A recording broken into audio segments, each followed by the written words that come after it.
I've been up since 6:30 because I told you we'll do this at 7. Then you're talking about, you said 5 my time. Why would I do it at 5 in the evening your time? Yeah, because you're an idiot. You said 7. I'll get up at 7 a.m. and we'll do it. I'm an idiot. And then I said, yeah. Then I asked you, okay, what time is that here? And you said 5. No, then at 2 p.m. Yes. And then at 2 p.m. you messaged me, are you ready? I'm like, no. Let me. 5. You asked me that. I said 7 a.m. my time. How many times do we have to let you know that you are 7 hours ahead of me? Why can't that get through your thick skull? Nitro is the glory. Welcome to the No Name RC podcast with your host tonight, Keenan White, aka Lefty the Great, and if you are unlucky, the Finnish village idiot, JQ. This is the RC podcast with no name, but plenty of content. So sit back, relax, and get ready for some serious bench racing. Yes, indeed. Nitro is the glory, but E-Buggy pays the bills. What's going on, everybody? Welcome to episode number 43 of the No Name RC podcast. I'm your host, Keenan White, a.k.a. Lefty the Great, and this week I decided to get a guy that I've gotten to know over the last, I would say, 6 to 8 months. I'm always talking about the Pacific Northwest and how good I think the RC scene is there. So I decided to have Colin Branch, who is the Pacific Northwest Team Manager, to come on because we chat a lot, and he's also co-host of his own podcast called Track Walk, done by Travis Kendall, and as well as Jeff Keaton is involved with that. So go check them out, Track Walk on Facebook. It deals with a lot of the Pacific Northwest race scene, which I think is really good. So I decided to get Colin on here, talk about his start in RC, Pacific Northwest scene, which I think is really good, and just, yeah, they're doing good things up there. So thank you to Colin for giving up his time to come on the podcast and talking about the racing up there in the Pacific Northwest. I greatly appreciate it. Also joining me, it's like a podcast theme this week. All the guests are from podcasts, RC podcasts. So joining me from Ran Out of Talent is Zaier JR. He was involved in this awesome race called HayDay. I was listening to his podcast and I was really interested in it. So I asked him to come on and talk about it for a little while. And I think it's pretty interesting what they've done, and definitely a step in the right direction for growing our hobby/sport. On the Tekno RC Grassroots Racer Spotlight, I got John Jennings from Birmingham, Alabama. He has just started a podcast called the Voice RC podcast. Check them out on Facebook. They just started. They have 3 episodes. I think number 4 is dropping. I was also on the podcast, but it will be another week before my section drops. So I had him on, and it was a great chat. He's a cool guy. He's very enthusiastic about RC and podcasting. Before I go on any further, I just want to shout out and say thank you to all of the No Name RC podcast listeners from around the world. I think you guys enjoyed the last 2 episodes, and it's showing in the downloads and the shares and the comments that I've gotten. I really enjoyed the podcast with Billy Tylaska, and I enjoyed talking to Scott Hughes. So thank you guys for the support. Thank you for the messages. Keep spreading the love. The Facebook page is at 2,021 likes. We have a competition going on for the skateboard deck. Whoever wins it, it's not many people entered. You can't enter now because you have to guess the 2-wheel drive winner, which was Spenser Rivkin. Congratulations to Spenser Rivkin. 2-time 2-wheel drive IFMAR world champion, and you have to guess the 4-wheel drive champion, which will be done on Sunday. If you guess both of those, you win the skateboard deck from 454 RC Works, done by my buddy Clint Treadway. So thank you. Hashtag NNRC squad. Thank you guys for the support. I would like to take some time to thank our sponsors. First off, RCMX Online. Go to RCMX Online. It is the newest online news media for all your RC needs, mostly off-road needs. So go check them out at rcmx.online.com. rcmxonline.com, sorry. Shout out to Euro RC, our title sponsor. Best slogan in RC, in my opinion. Euro RC, just RC, no bullshit. Go to eurorc.com, use the promo code NNRC, and you get 5% off your order. Thank you to Assault RC for sponsoring the Invisible Speed segment. Assault RC is your go-to for all your performance enhancement needs. Lube, specialty tools, gauges, tool holders. Assault RC has it all. Go to www.assaultrc.com, use promo code in all caps, Lefty19, and get 10% off your order. The Tekno RC Grassroots Racer Spotlight. Obviously, it's brought to us by Tekno RC. I would like to thank them for coming on board as well. Tekno RC is a premium manufacturer specializing in competitive, dependable, and affordable 8th and 10th scale buggies, as well as trucks for racers and RC enthusiasts. Visit www.teknorc.com for a complete catalog of their vehicles, parts, hop-ups, and accessories. And if you do go to Tekno RC, just type a message saying that you heard about this on the No Name RC podcast. It would be greatly appreciated. The JQ Racing Rant. We don't have to talk more about JQ Racing. Shout out to all my JQ Racing family around the world. Guys were racing this weekend. Congratulations to everybody that done well. Lots of love from the guys. I can't wait to link up with you guys here shortly at RCGP. It's always good to see my extended family. Keep up the good work, guys. 2020 is coming, and we're going to keep on pushing forward against the odds. Remember, be a part of a team, not just a number, and keep up the good work to all the JQ Racing family around the world. Thank you to BK Servos. Stress performance for value. Our servos are extremely high performance, especially the models like the DS-702HV and the DS-S-HT. These are the servos that you will be using for your surface needs. BK servos are used by such drivers as Max the Panda Floor. He uses them in his 8-scale vehicles, 10-scale off-road vehicles, and all of his dirt oval cars, as well as Jared Wiggins, as well as James Van Hook and Brent Densford. So check out BK Servos at www.bkhobbies.com. Use the coupon code THENONAME and you will get 15% off your order.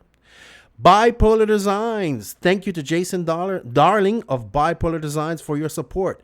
If you're looking for custom decals for your RC cars, look no further. Bipolar Designs have you covered. Matching your paint scheme to your radio, headsets, pitboard, you name it, we cover it. You can find Bipolar Designs on Facebook under Bipolar Designs, or you can hit up Jason Darling directly on Facebook and tell them that Lefty sent you and you heard about Bipolar Designs through the No Name RC podcast. And Jason will get you hooked up. So check out Bipolar Designs. Thank you to 454 RC Works. My buddy Clint Treadway out of Dallas. I believe it's Dallas. I always get that mixed up. But he races a lot at Indy. Great guy. Known him for a couple years now. He's busy. He's doing all types of 3D work, carbon fiber stuff, bits and bobs for your radios, for your cars. Check him out at www.454rcworks.com. Use promo code NNPC2019. That's all in caps. And you will get 15% off your order. Check out my buddy Clint, man. He's doing some great carbon fiber inserts for different cars, arms. He's doing some 3D printed car stands that are pretty nice. Some trigger.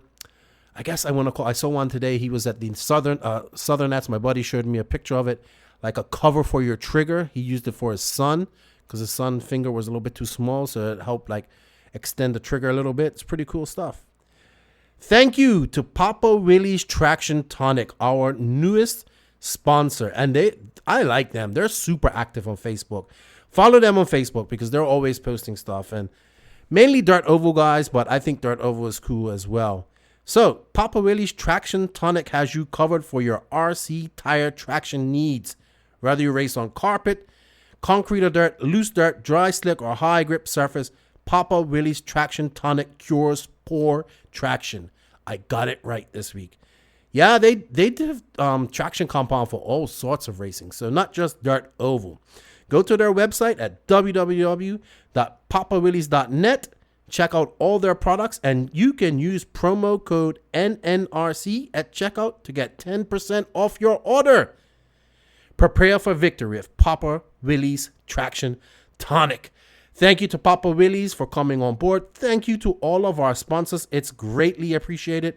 We cannot do this without you, just like we cannot do it without the No Name RC podcast listeners. And hey, Showing our sponsors some love shows the podcast some love. So, you know what? I'm going to call Rupert up right away because we have to talk about the worlds and a whole bunch of other stuff. And we have a bunch of questions to get through. So let me just call up Rupert right now.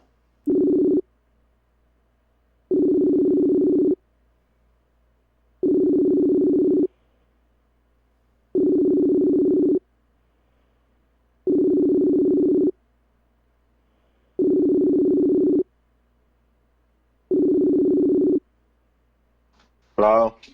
Rupert, what's going on, buddy? What's going on? Why you always... I was waiting for you to call, and then the moment I get up to do something else, then you call. Well, you know what? Typical. I've been up since 6:30 because I told you we'll do this at 7. Then you're talking about, you said 5 my time. Why would I do it at 5 in the evening your time? Yeah, because you're an idiot. You said 7.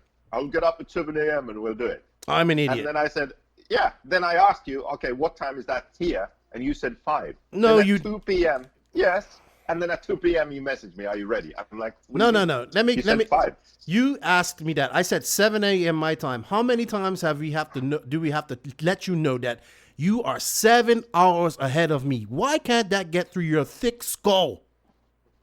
Because it's not vital information. It is vital when it comes to stuff like this. And you're like, then you sent me a message 2 hours later. What time is it there? That's exactly what you said. What time is it there? It was 5:41 at the time.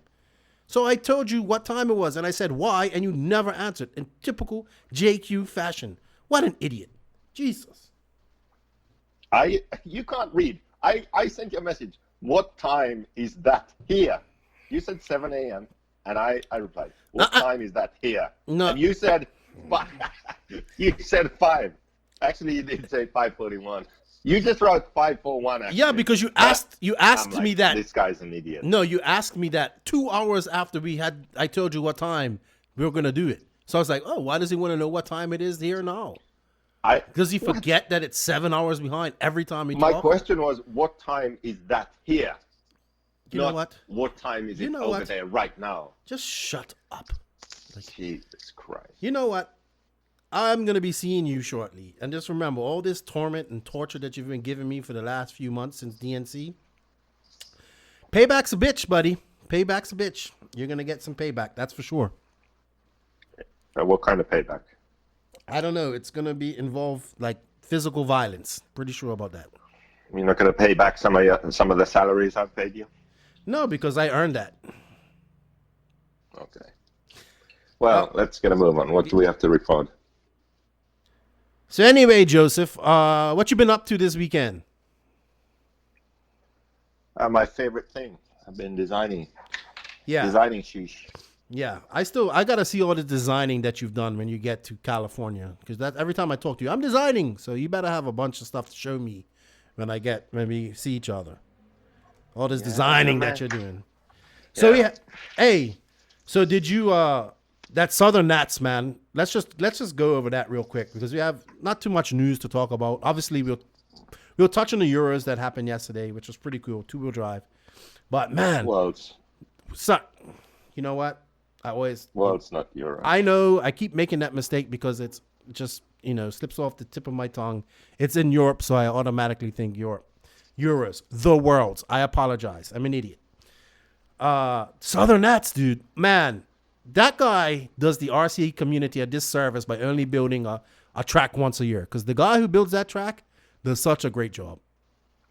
Yeah, it looked really fun to drive. Yeah, and they are one of the group of people that actually make functionable, safe crossovers. Yeah, crossovers are never safe. Yeah, but they're pretty safe. Yeah, it's okay. That track's so badass, man. Oh, man. It's really nice. Cole Ogden won this year. He was flying. He was faster last year as well. But he did well, and a big win for him, especially going into RCGP, boosts his confidence a little bit. He beat Bornhorst, Lutz, and Spencer Heckert, which is teammate, young kid from HB. He came second. So good stuff, man. I think Lutz had some issues, and I don't know. Maybe Bornhorst had some issues too because he was a few laps down. But congratulations to Cole, man. He did well. one of our guys, JQ guys, Cody Watson, finished 5th in Truggy. I know we didn't have a Truggy, but good for him. He was flying. Had some mechanical issues in his buggy main. He was leading the B main and broke up something, a CVD or something. Felt bad for him, but they're coming out to RCGP, which should be good. But just an overall good event. I mean, we really had fun there last year. Yeah, hopefully can go back there one day. Yeah, hopefully we don't almost burn down the pits like you did last year and try to poison everybody with poisonous lipo smoke. But yeah, it was a shame there was no real coverage from the race. Yeah, it is. It is a shame because it's such a great event. I guess it doesn't attract enough big top pros, but it doesn't take away from the event. It's air conditioned all throughout. Everybody's having fun. It's run on a schedule. It's capped. And yeah, it's a good event. I think it's great. So congratulations to the Southern Nats crew and everybody that attended. It's a great event, and hopefully we get there next year. Yeah. All right. So what about that World's Racing yesterday? I actually got excited. It was exciting. Congratulations to Spenser Rivkin. You know, is this like the official torch being passed, Joseph? Like, is Rivkin, like, he's had a really good year? Well, kind of, possibly. Yeah. Because, I mean, Cavalieri has Cavalieri done well at any electric race this year? Well, he came second at, he's done well. I don't have the results in front of me right now, but he's not as bad as we think he is. Yeah. But I mean, I think what we're talking about is like he came like 11th in two-wheel drive at his home track. He made the main this year. He just made the main at the Worlds, but he never really featured. Yeah. Tebow missed the main. Dustin Evans missed the main. Ty was a bit off all the time.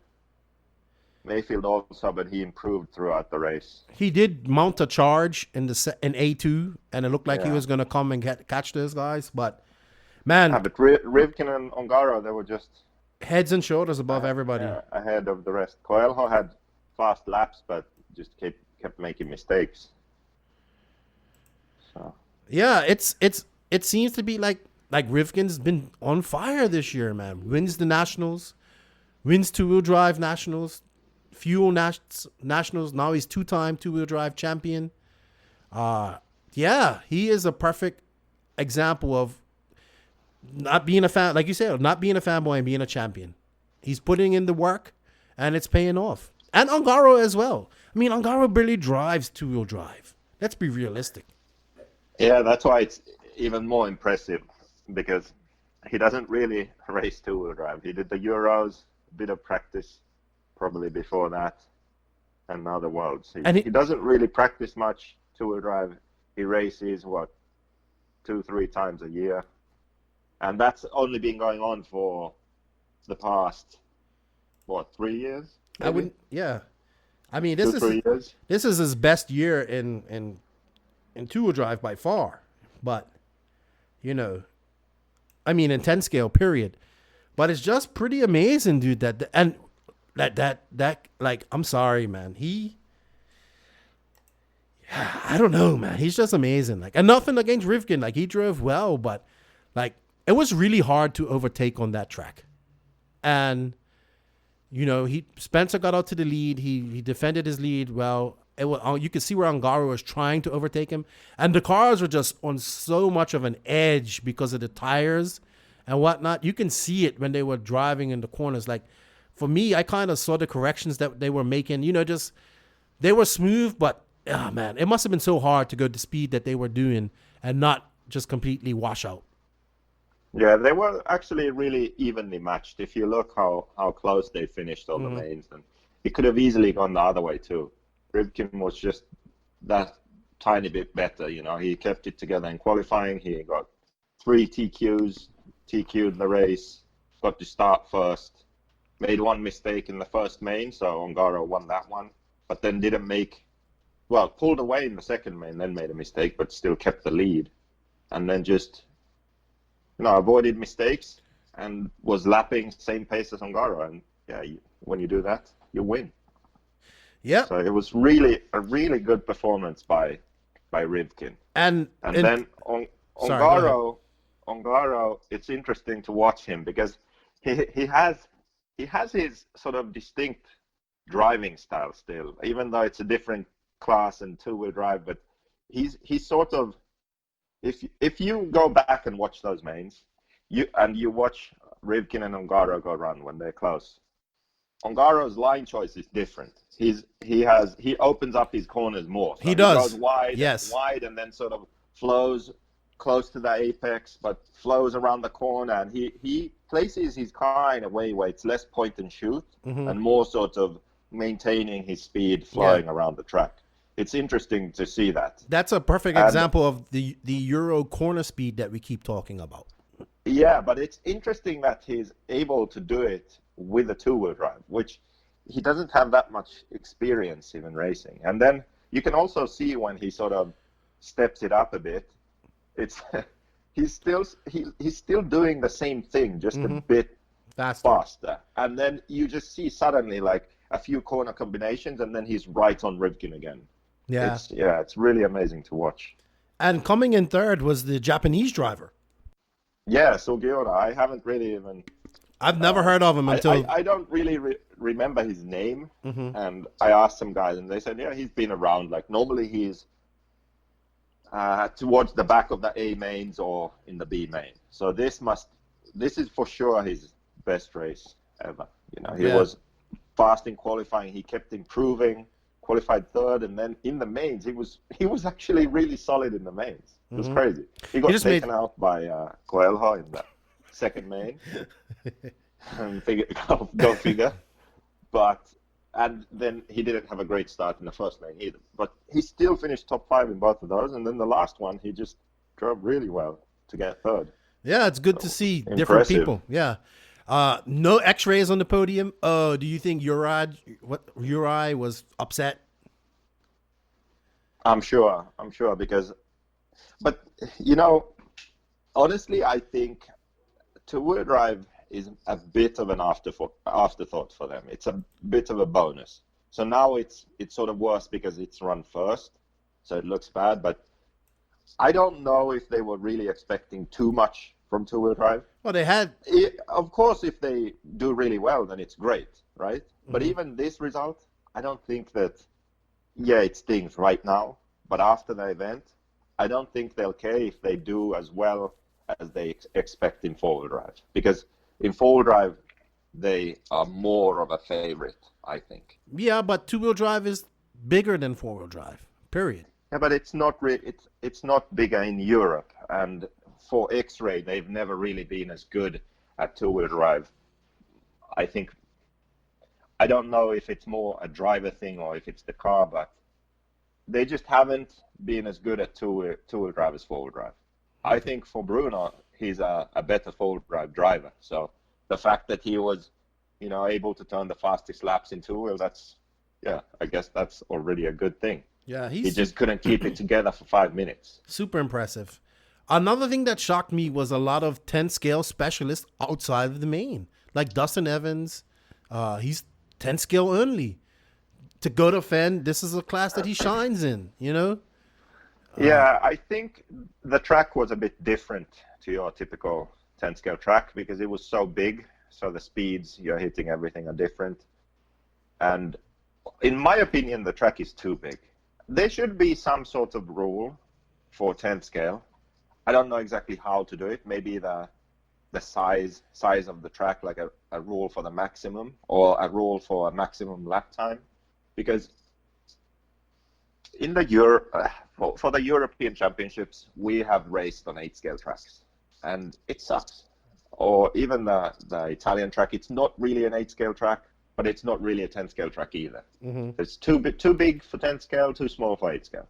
And then this track, I think it looked too big also, because 10-scale, when the track is smaller and more technical, sort of like OCRC or a bit bigger than OCRC, that sort of size, it just makes the racing better, I think. it's more fun to drive and it's more fun to race. How do you feel about the tire choice for that type of surface? It looked like it was definitely not the right tire choice. I don't know. It looked like the track got rough and dusty, and the whole shot works in those conditions. Yeah, but it was still kind of hard, hard packed, and it was cracking in places. And yeah, and because of the cracks, they had dust on the track, so I don't know. Mm-hmm. I think the whole shots were fine. It definitely the track looked was slippery, regardless of what tires they would have. Yeah, it definitely looked like they were on edge that's just like honestly, every corner I'm like, man, these guys are gonna just slide out. And wow, the control that they had was amazing. Yeah, in two-wheel drive they were all sort of driving around the track carefully, But it's going to be interesting now in four-wheel drive. Are they just going to go for it? Well, it's good to hear you excited about this. I haven't heard you make a comment about hair dryers yet, so that's always good. Yeah, well, it's the Worlds. If it wasn't the World, then wouldn't really be interested. But when it's the Worlds, it's always fun. And you know what, man? I like looking at the pit walks that RC Racing TV done and various other videos that I've seen. Man, that is an amazing facility. Like, period. Yeah, it looks really good. They have all the tracks, indoors, outdoors. Even a proper restaurant, it looks. Yeah. Ping pong tables, chill out areas. Yeah, it looks awesome. Yeah, really like lots nice. of money going into that, and it's just an awesome looking venue. And But you know what's funny? It's a world championship. There's barely any information out there. There's nothing like Red RC isn't there, Circus RC isn't there. There are some pictures, yes, but there's no stories. Like, you don't actually know what's going on. There's nothing out there. Well, there's one website that's got people buzzing. Well, yeah, and imagine the best information out there isn't even a real news website. Like a satire website has the best information. And people love it, and some people are getting pissed off about it. It's awesome to see. Oh, man. My favorite was, there was a picture of Tessman and then the other Canadian. And then the caption was something like the first and last place at the Worlds, both from Canada, Yeah, I'm pretty sure that was your favorite. So mad. But you know what was even funnier then? What's that? I watched the mains.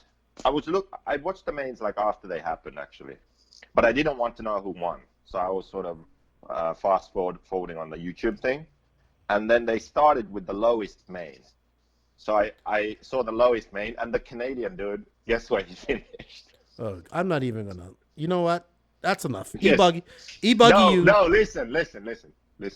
He was in last place until the last lap, and then he finished next to last. Well, you know what? At least he's there. Funny. It was just, you aren't there. He's there. I know, but that post was just like, I laughed. I thought it was funny. It's just a dumb joke, and people were so mad. Like, go and read the comments. It's crazy. But it actually does provide in reality, coverage. The guy actually finished next to last. It does actually provide coverage. It's just done in a humorous way. Yeah, but where's the serious coverage? Like, where's Red RC? There's nothing. I don't know. We don't know what any of those guys are thinking or what's happening. It's a world championship. No idea. I know J Concepts is there and RC Racing TV, and it's another group. I can't remember their name, but they're there. But I get what you're saying. You can see the videos of the races. I mean, I guess that's good. So but that's it. There's question: now they take a break today. Do they change the track around for four-wheel drive, or is it just a day to take a break? And yeah, they're changing. I don't know what they're changing, but okay, they are changing. Do you think we'll see the same? You know who was disappointed me? I was expecting Ronafalk to be in there as well, but he didn't make it. I think he'll be there in four-wheel drive. Yeah. This comes back to my whole rant. It's 2019, almost 2020. Can we change some of the rules in these races, man? Can we have some electric bump ups? Can we get away from AAA mains? I don't know. Like, we've only been doing it since the 1980s. That was the one thing I was thinking when I was watching. So all that practice and qualifying, it's so boring. Really, it's so boring. They need to change the format. And then after qualifying, you're basically done. Like if you're Yeah. Thibaut or anyone below that, It doesn't make except sense if you're some neither. Kid that's happy to make the BMA, Yeah. then it doesn't make any, like, they don't give a shit about their races. Anyone that doesn't make the A but wanted to, they don't care. You know, and then they're racing against a few drivers who care because they actually did well for their level. And this, like, it's just dumb. Yeah. They need to have bump ups to make every main exciting, Yes, I agree. and less qualifying, and somehow incorporate racing into qualifying also. But You I do mean, your seeding and qualifying, and then after that, just start racing. look, dude, the technology with the brushless and lipo and ESCs now, 10, 15-minute races is not unheard of. You can do it. We're still doing 5 minutes. I don't 5-minute think races. that's the point. I don't think the races should be longer. I do. There I think it should be more 10 minutes. racing. I agree too.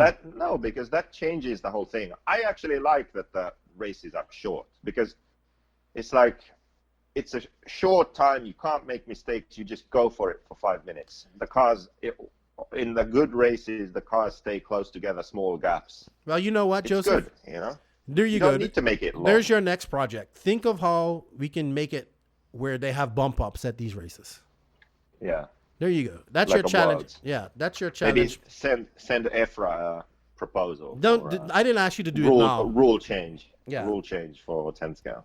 Yeah, I didn't ask you to do it now. I just said it's your new project.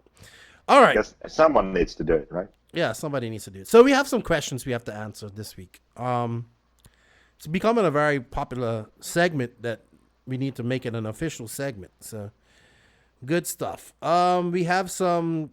First up is a Instagram picture, and this is from Enrico Maloney. He's a young kid from Italy. Big fan of the podcast. So he says, I finally got myself a JQ Black Edition. I wanted a JQ car for a few years. I got myself a used one. Now, what is a good starting setup for diffs and shocks? I think he should start on the average Joe setup. What do you think? He races at Padova. Yeah, you can start with the kit setup. It's good. I think it's 10.6.3 other day. Well, any suggestions for Padova? Yeah, the kit setup will work there. Okay.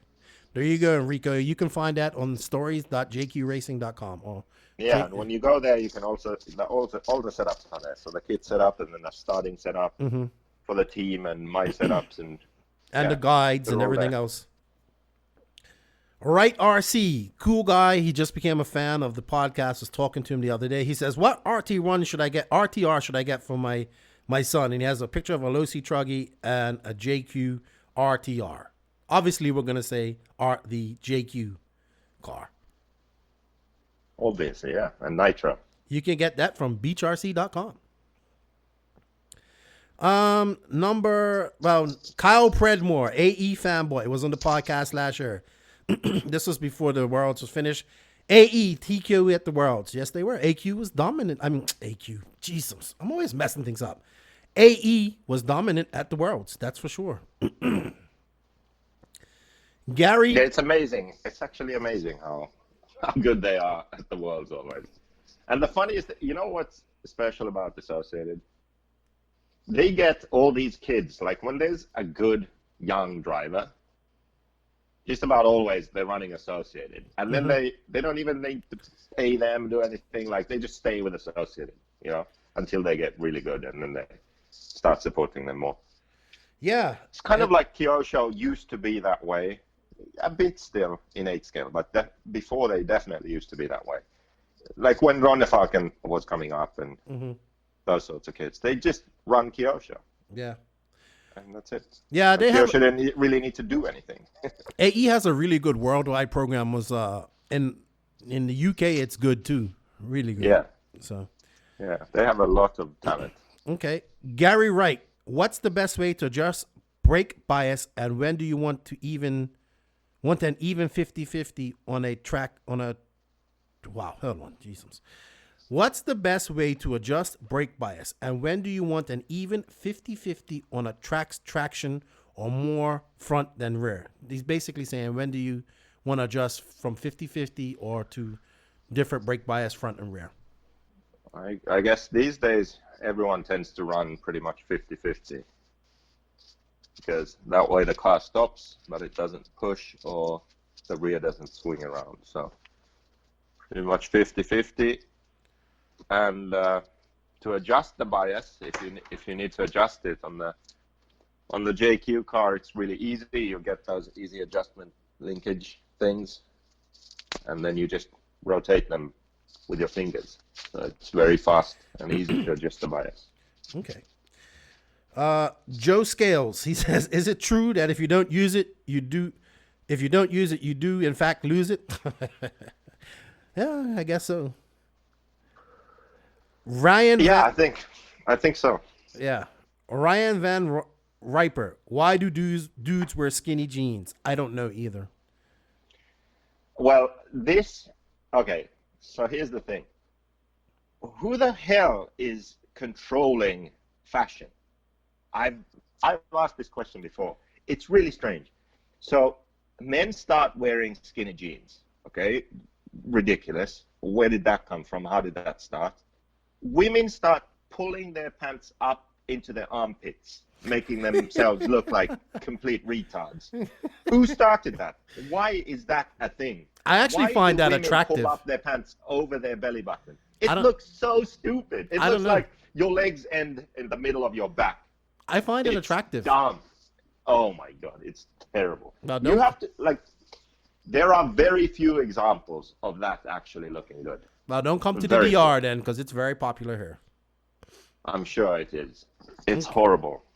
Tim Thomas. They should actually. That's something that should be banned actually. Okay.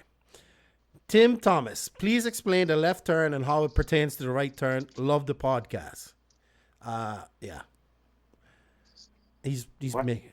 Please explain the left turn and how it pertains to the right turn. He's joking. I don't get the joke. No. I don't either. Tan Pay, are you all swinging through Texas on your next road trip to the US RCGP? Mike and I will be driving through Texas, but just that top corner part, like through Amarillo and onto New Mexico. We're going to go hang out in Albuquerque with the New Mexico crew. Brandon Holder, he wants being non-biased to your brand. What is the brand you like most, including marketing and the cars themselves as far as handling and durability? Well, we already covered this, and I said X-Ray. Okay. Did you? We asked it again. Yeah. Oh, maybe it was on Facebook Live. Yeah, it was. It was probably a Facebook Live. Okay. Yeah, I said X-Ray because they have all the cars and they're all good, and they work really hard to improve the product all the time. So, yeah. Their whole program is good. Associated would be another option. Okay. Isaac Paulson out of Colorado. What's up, Isaac? He says, do you guys know of any pro driver being sponsored by a company outside of the RC industry in the history of RC racing? Well, I do, actually. I'm talking to him. Yeah, that too. And I think back in the good old days, there were some outside sponsors, but I don't really know I don't know how much money was involved back then. Or I just remember seeing outside brands from back in the day.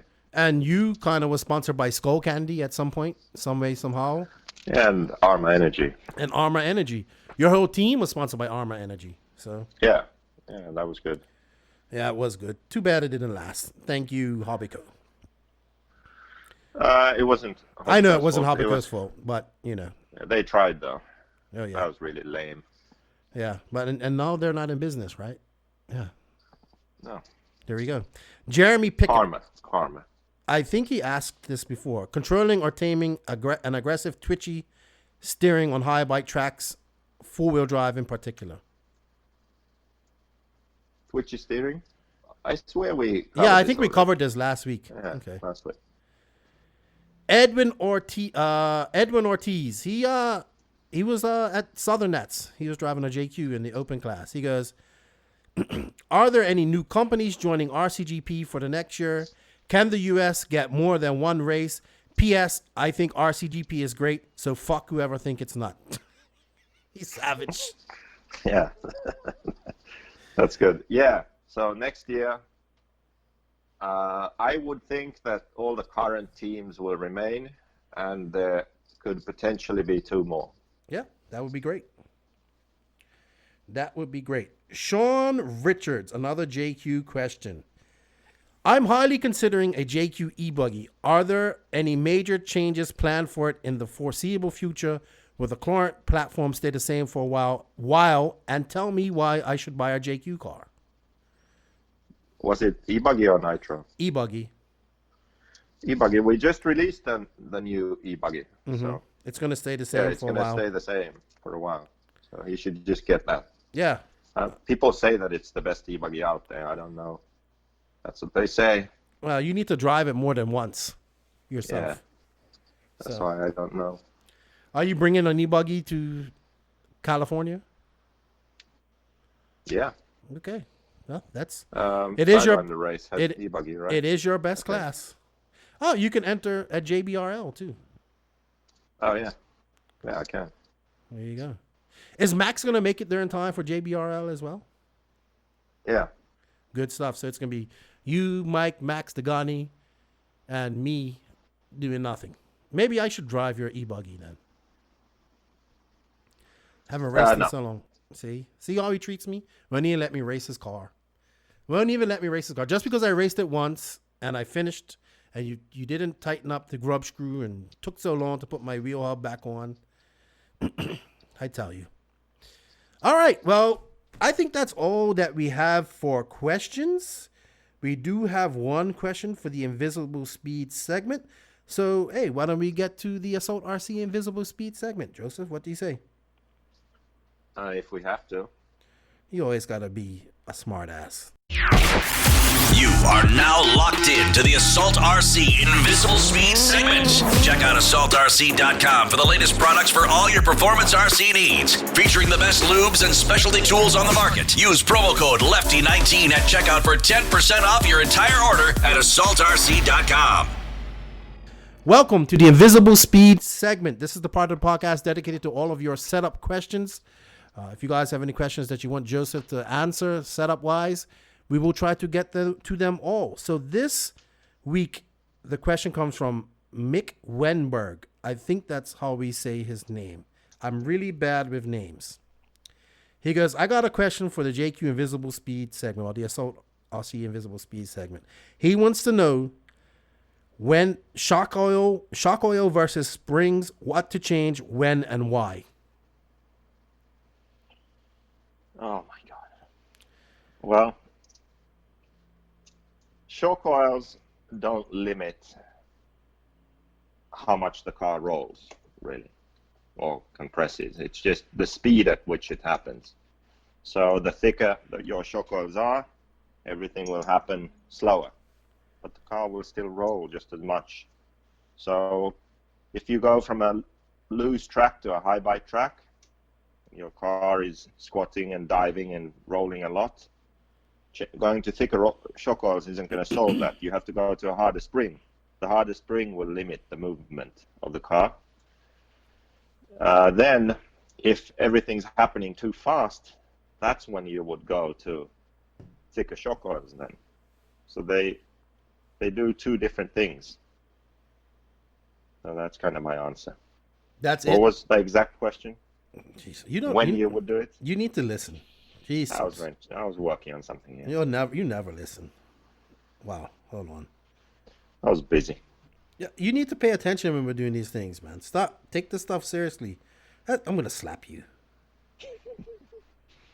Seriously. He says, shock oil versus springs, what to change, when, and why? Yeah, I just fucking answered those questions. Give a good example. Pay attention.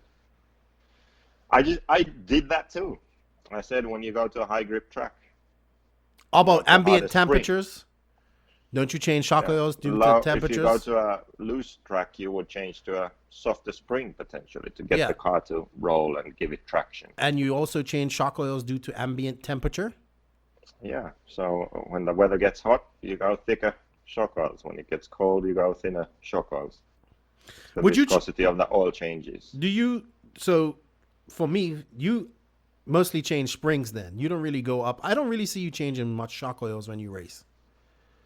No, because it tends to be best Mm-hmm. with a specific oil for Yeah. a specific temperature. So I rarely change like, oh, I think my car would be better with one step thinner, one step thicker. Like sometimes, yeah, but it's only when it feels a bit off from the sort of best setting. So yeah, I think I change springs and sway bars More than anything. more than shock oils. Shock oils is more just to get it in the right range for the temperature. Yeah. Cool stuff. All right. Well, thank you, Mick. I think that's how you say your name. It's Micke. And thank you for your question, and thank you for the support of the podcast, as he loves the podcast. And if anybody has any questions or setup questions or trying to stump this Rupert here, send us a message, send us an email. We do have an email address now. It's the nonamercpc@gmail.com. That's probably the best way to do it so I don't forget. Messengers, if you want to just talk and shoot the shit and say what's up, shoot me a message. But if you have a topic that you want to talk about, shoot us an email at thenonamercpc@gmail.com. And thank you to Assault RC for sponsoring this segment. All right, Joseph, I'll call you back for the rant. Okay. Euro RC, just RC, no bullshit. So this week I decided to bring on I would call him one of the guys that got me into podcasting. He has his own podcast called Ran Out of Talent. His name's Zaier JR. I know I said his name wrong. I always say it wrong. You're but close enough. I know. How you doing, Joe? Pretty well. How are you doing? I'm good, man. just podcasting away. Watch the Worlds today. It was pretty interesting. It was some great racing, I thought.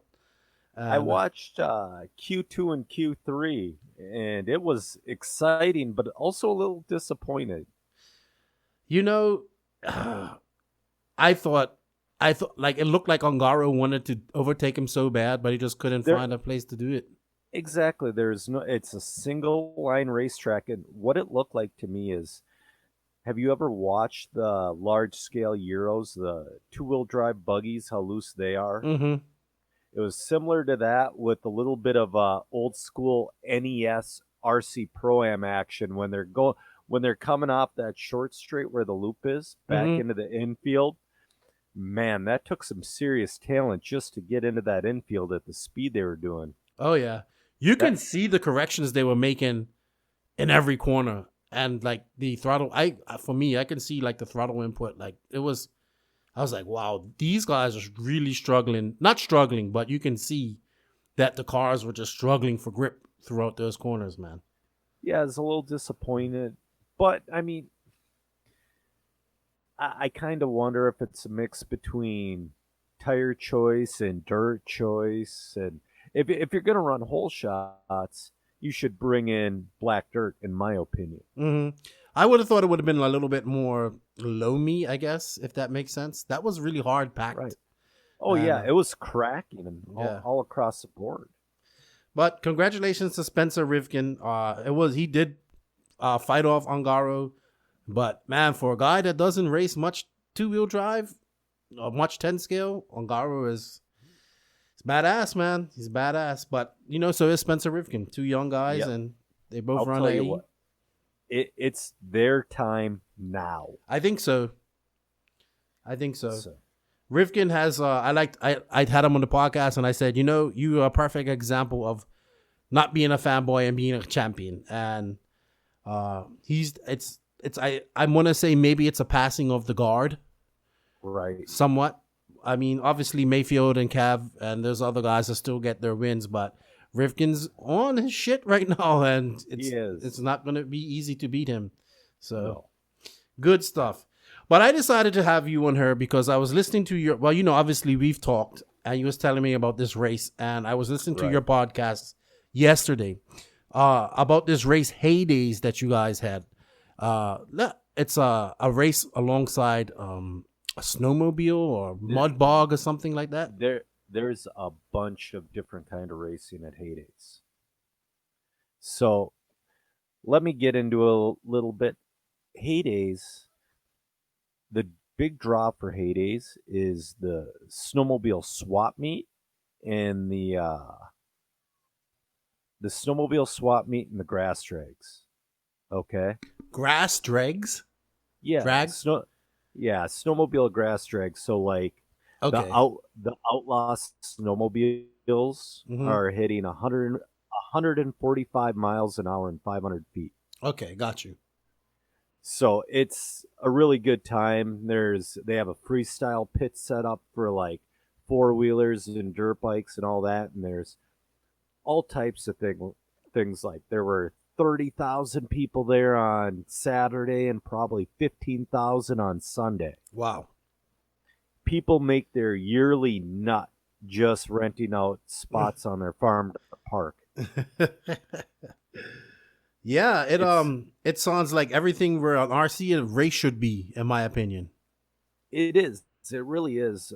But the thing is, so in our area, it's the RC Expo area, we only have a small ring. It's like maybe an 80 by 40 track, maybe. Mm-hmm. The lap times with the scale buggy were around 12 seconds. Okay. So it was small, and we only have a certain amount of pit room. So we're like, all right. So we've been going there for years, and we just go and, we set up a jump with a big lip, and we do backflips with truggies and all that stuff. But we've had a race there before, but we tried holding a traditional RC race, and it never really grabbed a hold of anybody. And we're like, all right, we're going to do something different this year. And so this year we decided to hold motocross-ish style races. Mm-hmm.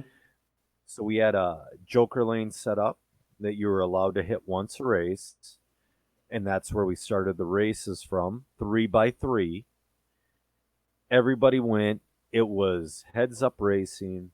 25 laps a race. First person to 25 laps won. And then, you finish your lap. It was so cool to see the crowd get into it. Like, when somebody's taking the joker lane to move from, like, fourth to first, they were pointing out and cheering. And yeah, that's cool. We were stealing. So, these mud bog guys, it's a little frustrating.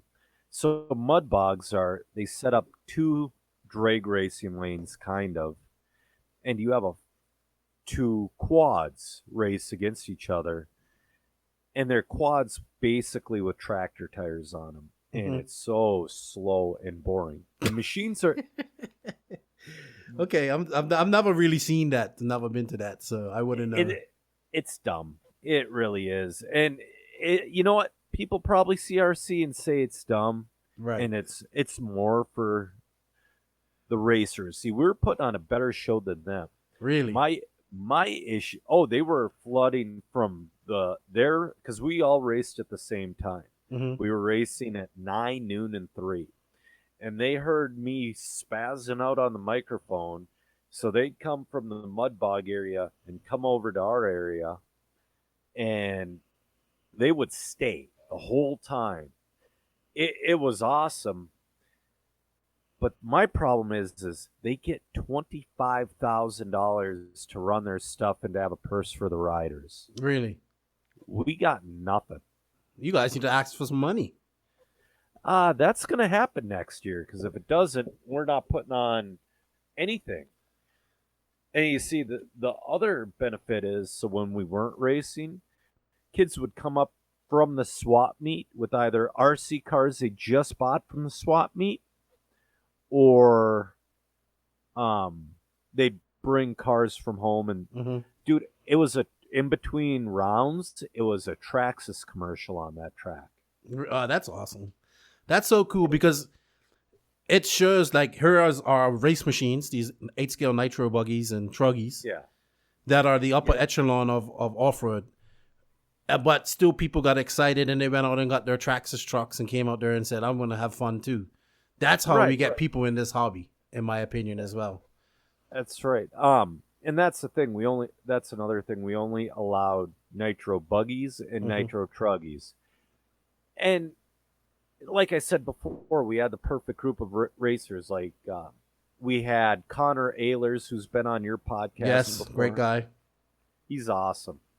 And we had Clayton Carluca, who's been on my podcast, Danny Williams, who's been on my podcast, and a bunch of other people. Hmm. And what happened was I had a racers meeting, and I go, guys, this is professional wrestling, kind of. That's a good way. I said, have your fun. If somebody gets into you a little bit, don't get pissed off. It's not that kind of thing. Yeah. And, oh, man, it was phenomenal. It was so cool that the progressive people went and took shots of the cars and the event, and that's going to be part of a whole progressive insurance thing. That's awesome. That's awesome. I definitely feel that you guys exposed our sport/hobby/sport to a bunch of people that haven't seen it. And it's the nitro buggies, man. That gets people's attention all the time. And they hear those cars start up. Oh, yeah. They come running.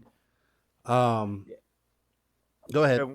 Well, what sucked was, so we're on top of the HayDay's ground kind of just goes uphill. And everybody starts on the bottom of the hill and moves their way up. Mm-hmm. If we were closer to the bottom of the hill, we would have had even more of a crowd. Yeah. Hey, that must have been pumped. Like, that must have pumped the racers too, and the crowd was cheering for them and stuff like that. Yeah, that's cool, man. I appreciate it. I wanted to.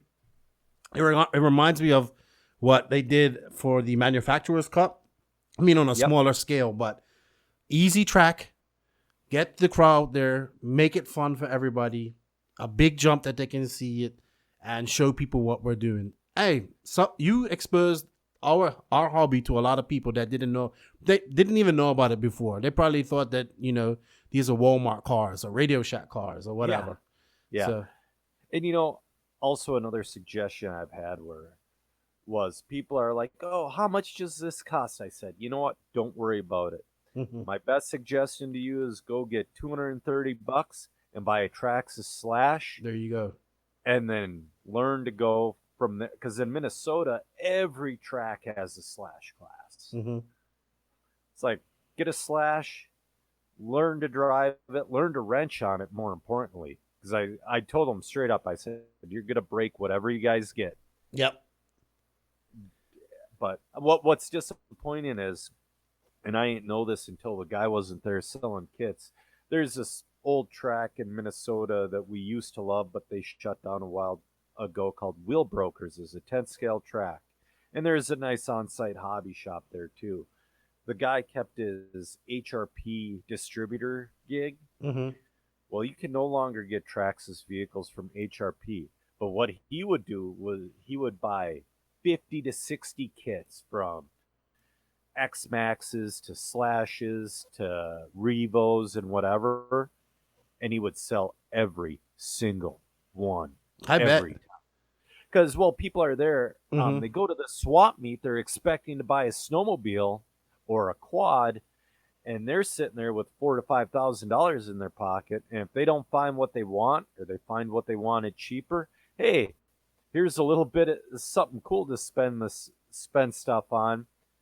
And we've gotten racers from HayDays. That's cool. We used to have a couple of pro snowcross guys, Mm-hmm. like Robbie Milanowski and Darren Mees. They're huge names in the snowcross game. They used to race RC cars. Okay. But, they're busy. They're professional racers. Right. So it got a little hard for them. But the foot in the door was hearing those nitro buggies and having a simple track. I believe that, man. And if you got 10 new racers out of that for the whole Minnesota or wherever they go, that's still worth it, in my opinion. So it would be huge. And the thing for us, for a racer, the track was awful. It was so loamy. There were holes, all that stuff. But guess what? That made an excellent track for that audience to watch. We had this downhill fishbowl section. Oh, And yeah. then after the downhill, you had a straight uphill into some whoops. Oh, man. That was so loamy and blown out. It was ridiculous. It turned out you had to, like, change your line every other lap. Wow. That's so cool. That's what we need to do, man. We need to attack this, getting people into our hobby from all angles, man. And Right. showing it to them, letting people know that it's there. And then I think the even more cool part about it is that people were actually able to go on the track after with cars they just bought or maybe have bought from home. So good job, man. Did you get any video of it? No, I was going to go Facebook Live, but there's like one or two cell towers around there, small one. And when 30,000 people are on the same cell tower, it doesn't work. It says you have 4G LTE, but you have nothing. I should have, Tim Sletton, the actual guy who builds the track and puts it on and gets us all together, he got some video of it. He owns the Loose Nuts track. He has video of it. Corey Hins, if you're friends with Corey Hins on Facebook, I'll find him. I believe there's some video on his page too. Okay. But I was also announced that was my job. I did not race. I announced the races, and oh man, I was freaking out the whole time. It was awesome. Yeah, because you got to play to the crowd, and that's what makes it better as well. Well, I was playing to the crowd, plus the racers were giving me a lot to have fun about. Yeah. It was awesome. It's side-by-side racing, and like I said, there's a guy in fourth place. You almost count him out. He saves his joker lane for the last lap and blows by everybody. Oh, the crowd must have liked that. Oh, I liked it. I loved it. There you go. And it was all heads up racing. All heads up. You know what? Nitro, it's hard. It really is. But if you're doing electric, IFMAR racing, unless you're at the Worlds, IFMAR starts are stupid. There's a local AstroTurf track, outdoor AstroTurf track, my old man and I and my son race on. And about halfway through the summer, he's like, you know what? We're going to do heads up racing. And I would say 95% of the racers loved it. And I knew exactly who didn't like it. You could, before we even had our first race, I go, this guy's going to be a bitch about it. And this guy. And I was correct. Cool. Because, well, you and I have raced a long time. Back when we started, there was no IFMAR qualifier. No. And then, well, it just makes it more exciting. Even for the people that's watching. Like, if you was doing IFMAR qualifying there, they'd be like, what the hell's going on here? You know? Who's in the lead? Who's this person? So, heads up, straight. People know. Right. And we've tried that with that exact crowd before, and it didn't work out well. And I announced another big on-road race up in Duluth, Minnesota that comes around in March called the Motorhead Madness. It's we race at a car show that's held in a huge convention center. And we do we do IFMAR qualifying, and being behind the microphone, it sucks explaining it before every single race. Yeah. Well, I thought it was great. I'm going to check out some video, and I just said, you know what? I wanted you to come on here and talk about it a little bit more, because you did touch on it on Ran Out of Talent, but you know, the people that were there know about it, but the rest of the world don't. So that's why I wanted to bring you on here and talk about it, because I think it's a great idea. Right. And you know, the thing is, so if you have a chance or a hookup at a big place like this, just to let everybody know, you don't need much. You don't. You just need a 40 by 80 track, a little driver's stand, and enough room for like 20 guys to pit, and that's it. You only allow everybody, well, as much as you can. Some guys ran 2 classes, but they had backup marshals type situation. But if you allow 2 classes, everybody runs 1 class, so they race and they marshal, and then that's it, you know. Just Good keep stuff. it simple. Yeah. Good stuff. Well, I appreciate you coming on, man. You know, I like having you on the podcast every now and then. Keep doing your podcast. I enjoy listening to it on Monday mornings. And keep being savage. You know, if I can't figure out what is going on with my system here, I apologize for any bad noise. That's coming from me. Yeah. Yeah. Get it figured out, man. But we'll get it. We'll be all right. As long as we have the content. That's why I wanted to talk about HayDays, and I thought it was ideal. One quick thing, Keenan. Don't update your laptop or anything. It'll kill you. I don't update anything. I updated my Mac the other day, and it died. That's just what happened to me. I can't hear myself. I'm probably shouting at the top of my lungs, but I can't hear myself. I don't know what's going on. All right, bud. Let me let you go. Guys, check out Joe's podcast, Ran Out of Talent. It drops every Monday. And thank you for your time, man. Thank you for sharing the information about HayDays. And hopefully next year you guys got a bigger budget. Yeah, thanks for having me on. And also, I'd like to thank Tim Sletton and the Loose Nuts crew for actually building the track and letting me announce the race, too. That was the best. Awesome. All right, dude. I'll talk to you later. Talk to you later. Bye. Bye. Do you know what an average RC person thinks about every 3 seconds?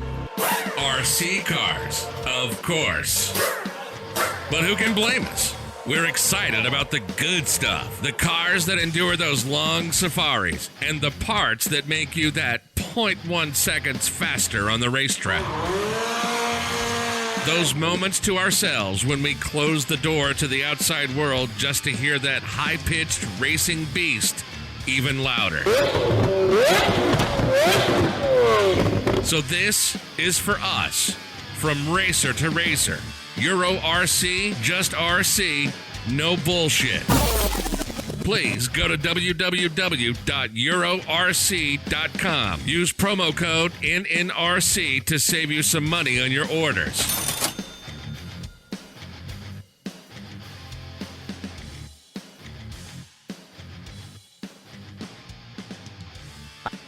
So on this week's episode, I decided to have a guest that I've gotten to know over the last, year. I'm constantly singing praises of the Pacific Northwest. You know, JQ guys, we have some races up there, but I've gotten to meet like this one guy who stands out to me. I don't know why, but I think it's because he's from New Brunswick and he really likes Trailer Park Boys and he drives Serpent. He does a really good job for Serpent America up there in the Pacific Northwest. I want to welcome Colin Branch to the podcast. What's up, Colin? How are you? Hi, Keenan. I'm doing great. How are you? I'm cool, man. Just chilling out here in the AC. It threatened to rain a little bit here today in the DR, so I got excited for a bit, and it didn't. So, you know, all good. How you doing, man? I'm doing wonderful. Thank you for having me on the show.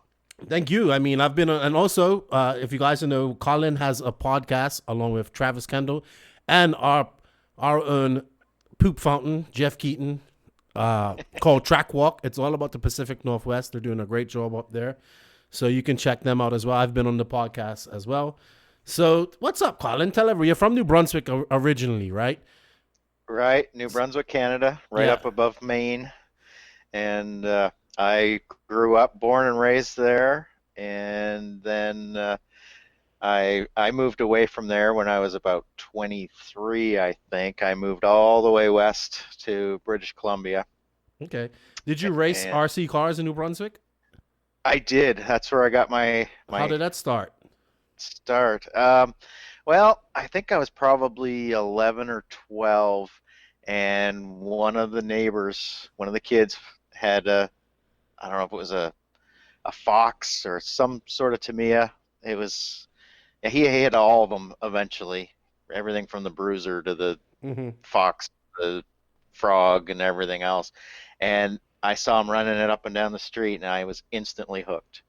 And then one Christmas, my parents got me a Blackfoot for my first RC car, and I drove that thing around for so long every single day. I drove that thing, went rain or snow or whatever. I drove that thing around the yard, and it was fun. And then all of a sudden, I got an interest in the racing, and that was right about the time the original RC10 was introduced, and I was lucky enough to get one of those and build it, and started doing a little bit of racing with some friends, and I actually still have those friends today, most of them. So are there tracks still up in New Brunswick? Like, what type of tracks do they have there? It was very, I would say, grassroots Mm-hmm. at that time, and a lot of there wasn't really many tracks. There was one that was at a hobby shop that was built that came and went pretty quickly, I believe, and another guy had one in his backyard. Mm-hmm. So there really wasn't very many tracks, but we did that, and we traveled a little bit to to Fredericton and Moncton to go racing with some of the guys, and the racing scenes in those cities were stronger than what we had in St. John, and so we would always go up and see the fast guys, because they were a little more dialed in, and then we eventually got to the point where there was several of us from St. John that could go and compete with them, and that was really a big step.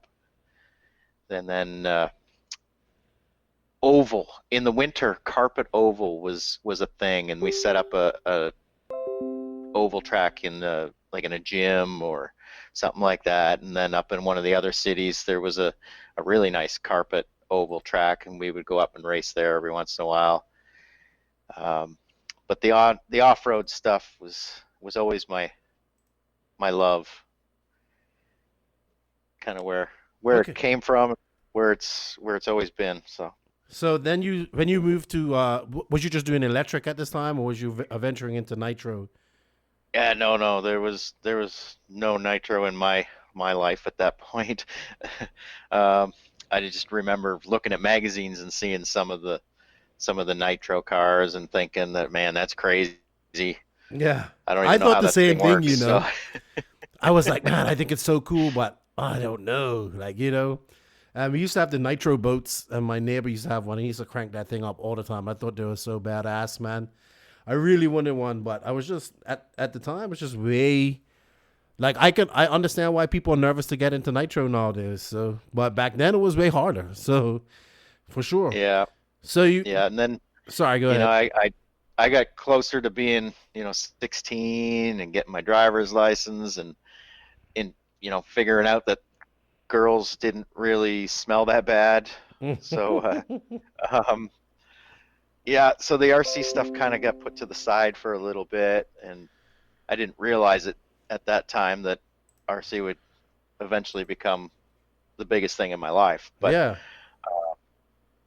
So I just kind of did the whole cars, the full-size cars and girls and that kind of stuff, and moved to British Columbia when I was 23-ish, and realized that, wait a second, there's a really big racing scene here. And somehow I got introduced back into it, and I think I started out doing, was it electric touring cars, I think was how I got back into it, and then almost immediately got a T-Max. Okay. And that was my first nitro car. Now is the scene in British Columbia still strong? Because I do know Richard Infante. Yes. He races a lot. Yep. And we have a guy, Chuck DeBellin. He races a lot of on-road up there. So it does look like a very healthy scene there in that part of Canada as well. It is. It's very, very healthy up there. They had a similar series to the NCT series when I was there, and I think it's still going. It might be called something different now, but it traveled, I think, to 4 or 5 different tracks, and went to two provinces, I think, something like that. So that was kind of my introduction to a little bit of the series, kind of touring races, and I was instantly hooked, and I had to get an 8-scale buggy. Yeah, what did you end up getting? Oh boy, my first one was an OFNA. Was it a Hyper 7? I Yeah. think. The Yeah, Hyper I think 7. that was my first one. Yep. How did that go Yeah, for you? well, it was the ready to run, and I wasn't I wasn't super duper at tuning. Oh yeah. So there was a lot of trial and error, and we went through a few engines Oh yeah. A few. trying to learn it. A few. No, yeah. Yeah. Between not cleaning the air filters enough, or trying to clean the air filters and pushing more dirt through the filters than was already there. But yeah, there was some trial and error, but we eventually figured it out and started to have fun with it. Okay, so this was when you started really racing nitro. When did you start taking nitro seriously? Like, okay, you got it ready to run. He's like, this isn't gonna work. I need to get something raceable. That's race ready. Yeah, that was pretty. It was pretty quick. Mhm. I think I only lasted a season with that car, and then what did I move on to? I think it was a Chrono. Yes, I remember that car. Bobby Moore, did he used to run it? No, Bill Hagen used to. No, Hagen used to yep. run that car. Bill Hagen, who I Yeah. still talk to today. Yeah, I met him at Yeah, DNC for the first time. I remember him. He was one of the guys that I used to always see in the starting grid. So, yeah, yep. he He's a did cool well dude. with that car too. Actually, Oh yeah, I think he went to Worlds or something with it. yeah, he was With that fast. car or something. Yep, he was really good. I mean, he's still fast. He still races. Does he? I Yeah, thought he races retired. electric. No, he Oh. races 10 scale. Okay, so it's just pure snowflake then. I'm only joking. No, 10 scale's cool. 10 scale's cool. I need to get him on the podcast. I told him about the podcast at DNC. He said, yeah, anytime you want, I'll do it. So it'd be good. He was at our pits forever. And I was like, who's this guy, Joseph? And he goes, that's Bill Hagen. And I was like, oh. And just listening to him and the Gandhi talk about old school stories was awesome. Right. Awesome. Yeah. Yeah, I'm sure they've got some stories that they can't talk about on the air. I'm sure as well. So you're racing up there in BC. How long was you up there in Yep. BC racing for? I was there for about 10 years. Okay. And then I ended up moving down to Arizona and Central California. I kind of went back and forth between those two spots a couple times, but I continued racing down in Arizona with the Nitro Pit, and right when Mayfield was starting to get fast and all that kind of stuff, and hung out with him a bunch. And got to race with all those guys. That was pretty awesome. How long was you down in Arizona and the California area for? That was probably 6 years between the two of them, I think. Okay, so Yeah, about 6 years. This is before they started having a DNC there and whatnot as well, I would take it. No, DNC was happening. Was it happening Was it then. in Arizona? Yep. Okay, so did you get to go to Yes. DNC back in the day? I didn't race at the DNC, but I went a couple times to go watch. Okay. Yeah, I didn't race it. I wish I had at one point, Mhm. but it just didn't work out that way. And I did race a bunch of other big races there. Like they had was it a Nitro Cross or something like that? Sick That Cross, was a maybe? big one. No, Was it no, not- I think it was Okay. Nitro Cross. I still have the hat that I bought, but that was pretty cool. And Joseph was there. That was the first time I met Joseph. Oh yeah. What was your He first was impressions of there. the tall, lanky Finnish idiot? Oh yeah, I thought he was fine. I think he's totally different in person than what he is. Yeah. His online persona. Yeah. So after you was in Arizona, how was like the race scene with all those guys in Arizona? That was probably when Arizona was really a hotbed of racing too. I mean, I know Tony Schumacher's opened up a track. It looks badass, and they have the Hobby Action Speedway, and I believe Fair Farm's still there. But Yeah, none of those tracks had even started when I was there. yeah, They weren't even there. But SRS was there, the original SRS. yes, That was so cool. That's Yeah. such a cool spot. Where they had the Cactus Classic track, right? Or the race? Yep. Yeah. Yeah, outdoors. Yep. That was super cool. And I actually lived down in the Tucson area, which was where Competition Hobbies was. Mm-hmm. And it's funny, we were racing one day at Competition Hobbies. It's an indoor track, beautiful. It was crazy nice, purpose-built building and everything for the track. And we were standing there one day, and I don't remember if Mayfield was there or not, but he was at almost all the races. We were hanging out at club races and stuff. But I turn around and I see this shorter person standing there, and it didn't even dawn on me. I'm like, who's that? And they turned around, and I was like, oh my gosh, that's Kinwald. Kinwald, yeah. And so I was, this kid from Canada who had only heard of most Seen him in the magazines, yeah. Right. There he is standing right there. I was a little starstruck, so that was kind of funny. But yeah, we ended up racing all the time because he moved to Tucson. Okay. He was living in Tucson there when I was living, and we ended up becoming pretty good friends and hung out, and we call each other and, hey, you want to go to the track? Yeah, let's go, kind of thing. And Oh, that's cool.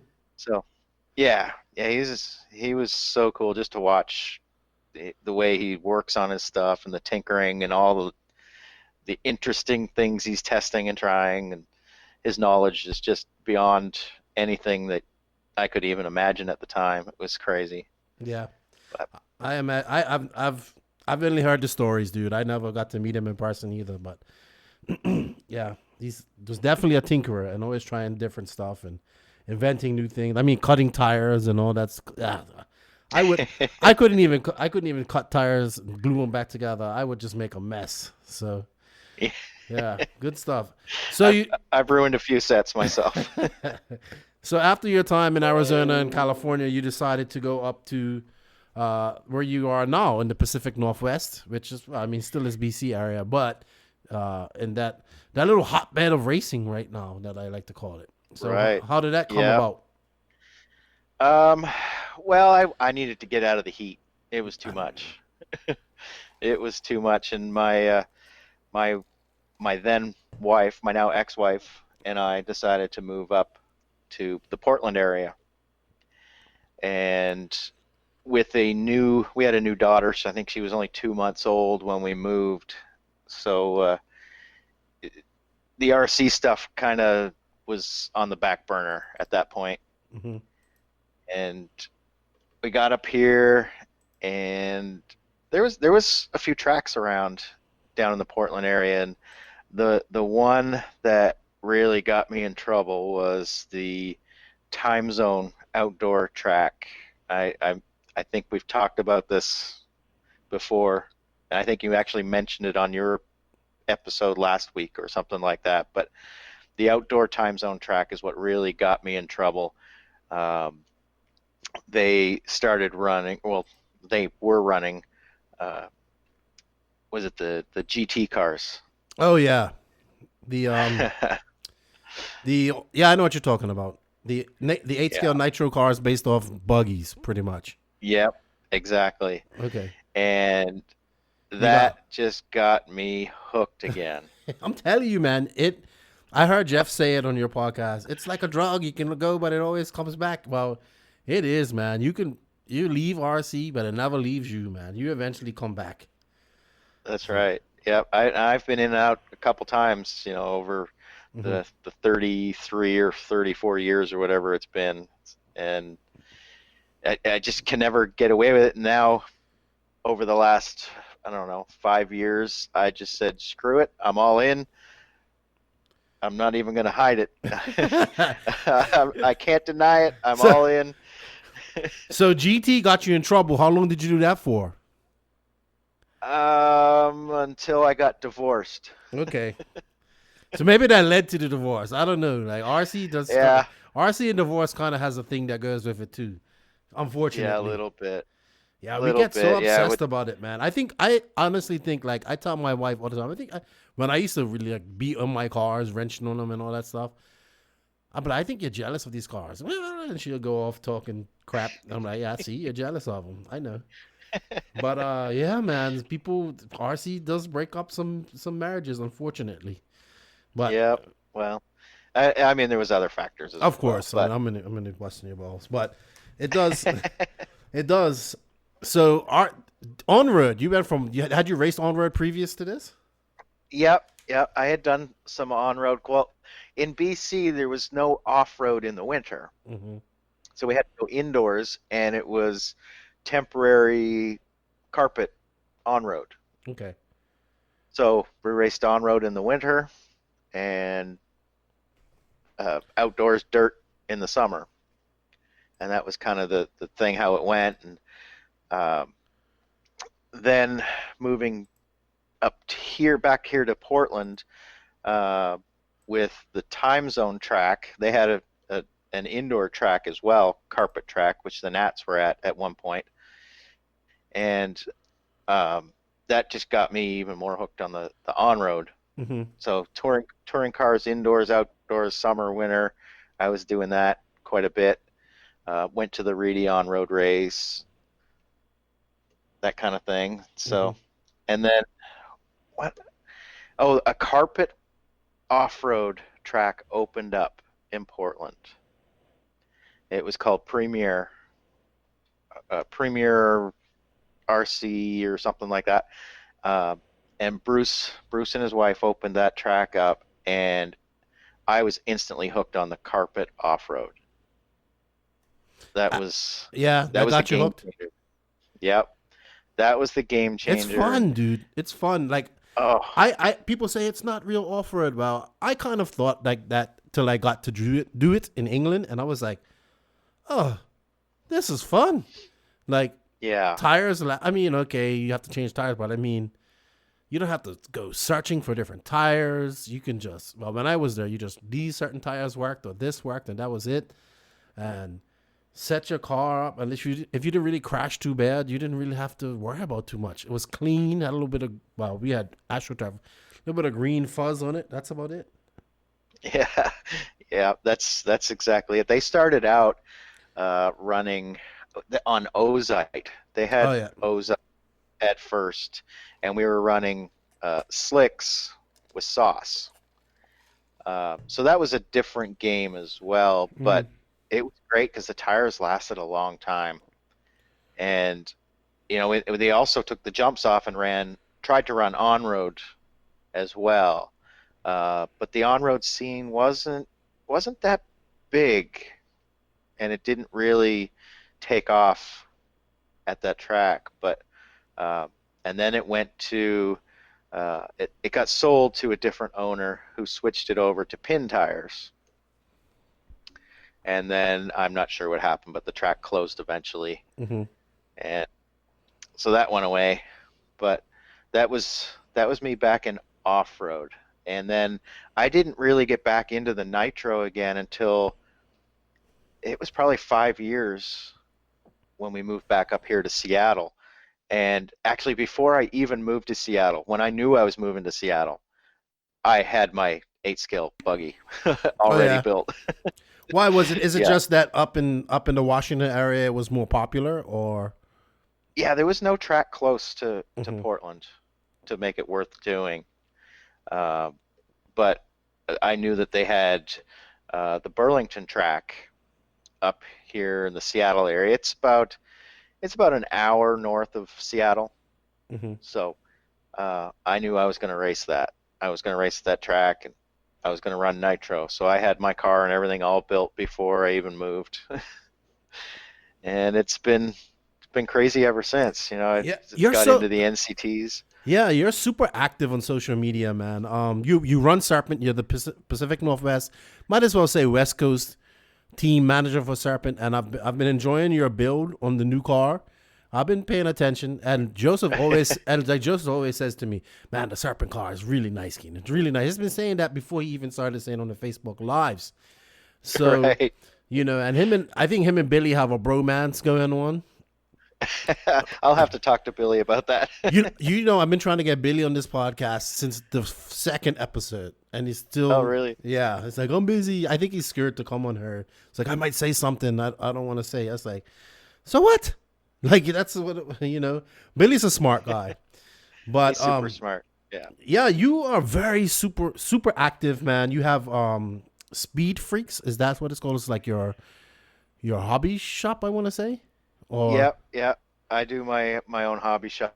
It's kind of a online deal, and for the last 2 years we've had it where we take the store and set it up at races, and I think I'm going to scale back on that. I'm not going to do that anymore. That was just so much work. It was crazy. I can imagine, and racing at the same time. It's incredible. And racing, and then the team management on top of that, and it was just got to be too much. So it's gonna just be a web store basically, that kind of thing. So how did you get involved in Serpent? Well, that's an interesting story. I was racing out at Die Hard, and I didn't even have a two-wheel drive or an off-road buggy at that time, and I wanted to do something different. And so a friend of mine had a used Serpent buggy that he was going to sell me, and I'd never seen one, and I wanted to try something different. And the instant I put it down on the track, I was in love with it. It just blew my mind. So I bought this used buggy, raced it, and did really well with it. And then, well, I had the store at the same time, so I was kind of looking for a line to carry, something different to carry in the store. And I was looking at lines of buggies and cars and that sort of thing. And the Serpent thing just came along, and I was like, hey, wait a second. There's nobody carrying Serpent up here. I might as well hop on and try this. So I got a hold of Paul, and he got me all set up, and we ordered a ton of parts and that kind of stuff, and gradually built up our stock of parts. But that was kind of how that happened. And then Paul asked me if I wanted to be on the team, and okay, of course. And then what happened? Paul was leaving. Paul left Serpent to do his thing, and I was in contact with Paul and Ralph, and they were trying to get me on as a team manager. And then they decided to split it up into regionals. Instead of having one overall manager, they were going to have regionals in all the different regions, and they asked me to be the Northwest regional guy. So it's kind of just snowballed one step at a time, all the way up to. Well, you're doing a really good job, man. Like I tell you all the time, you're the most, I guess because I don't really have many other Serpent guys on my Facebook, but I see you always promoting. Like I really like the new build. I've been looking, man. The car looks really good, man. The new car, lots of cool different features about it. Oh yeah, lots of thought going into it. I mean, it's not a lot different than the car that we had. We just got some really really well thought out upgrades, and the way they all work together as a package is it blew my mind, because I was not expecting it to be as good as it is. It's just the way it works together as a package is unbelievable, and I wasn't even going to get one this year. Yeah, I was going to hold off till next year, and I got my hands on one. So, Joaquin sent me one, and he's like, "All right, you got to try this car." So. Yeah, you should. You're up there putting in work, man. That's good. Yeah, that's good. Yeah. All right, but it's amazing. Okay. Now I'm always talking about the race scene up there in the Pacific Northwest, and before I get onto the the NCTs, you mentioned Die Hard, which I've heard lots of great things about. I want to get them on the podcast too. Shed a little light to me about Die Hard and what they do, because I heard they did a race in a mall. Like they took their turf and they set up a track there and they did a race in the mall, and I believe they let people try cars and stuff like that. They have like summer camps that come down and they do different things with them. They seem like a group of people that are really into RC and promoting it to new people and young people. So give me a little, tell me a little bit about them, please. Yeah, Brett and Brenda Wilson. They started Die Hard. I think it was, I don't know, it was 4 years ago now.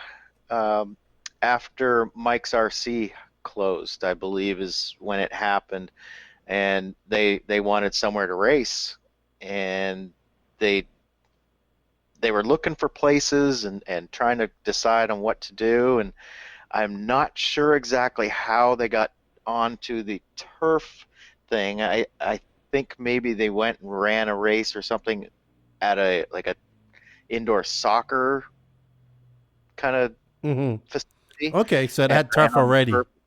Something like that. I'm not sure. Yeah, the turf was already there, and I'm pretty sure it just snowballed from there. They bought their own rolls of turf or carpet, and they went and they had to set it up and tear it down every race day.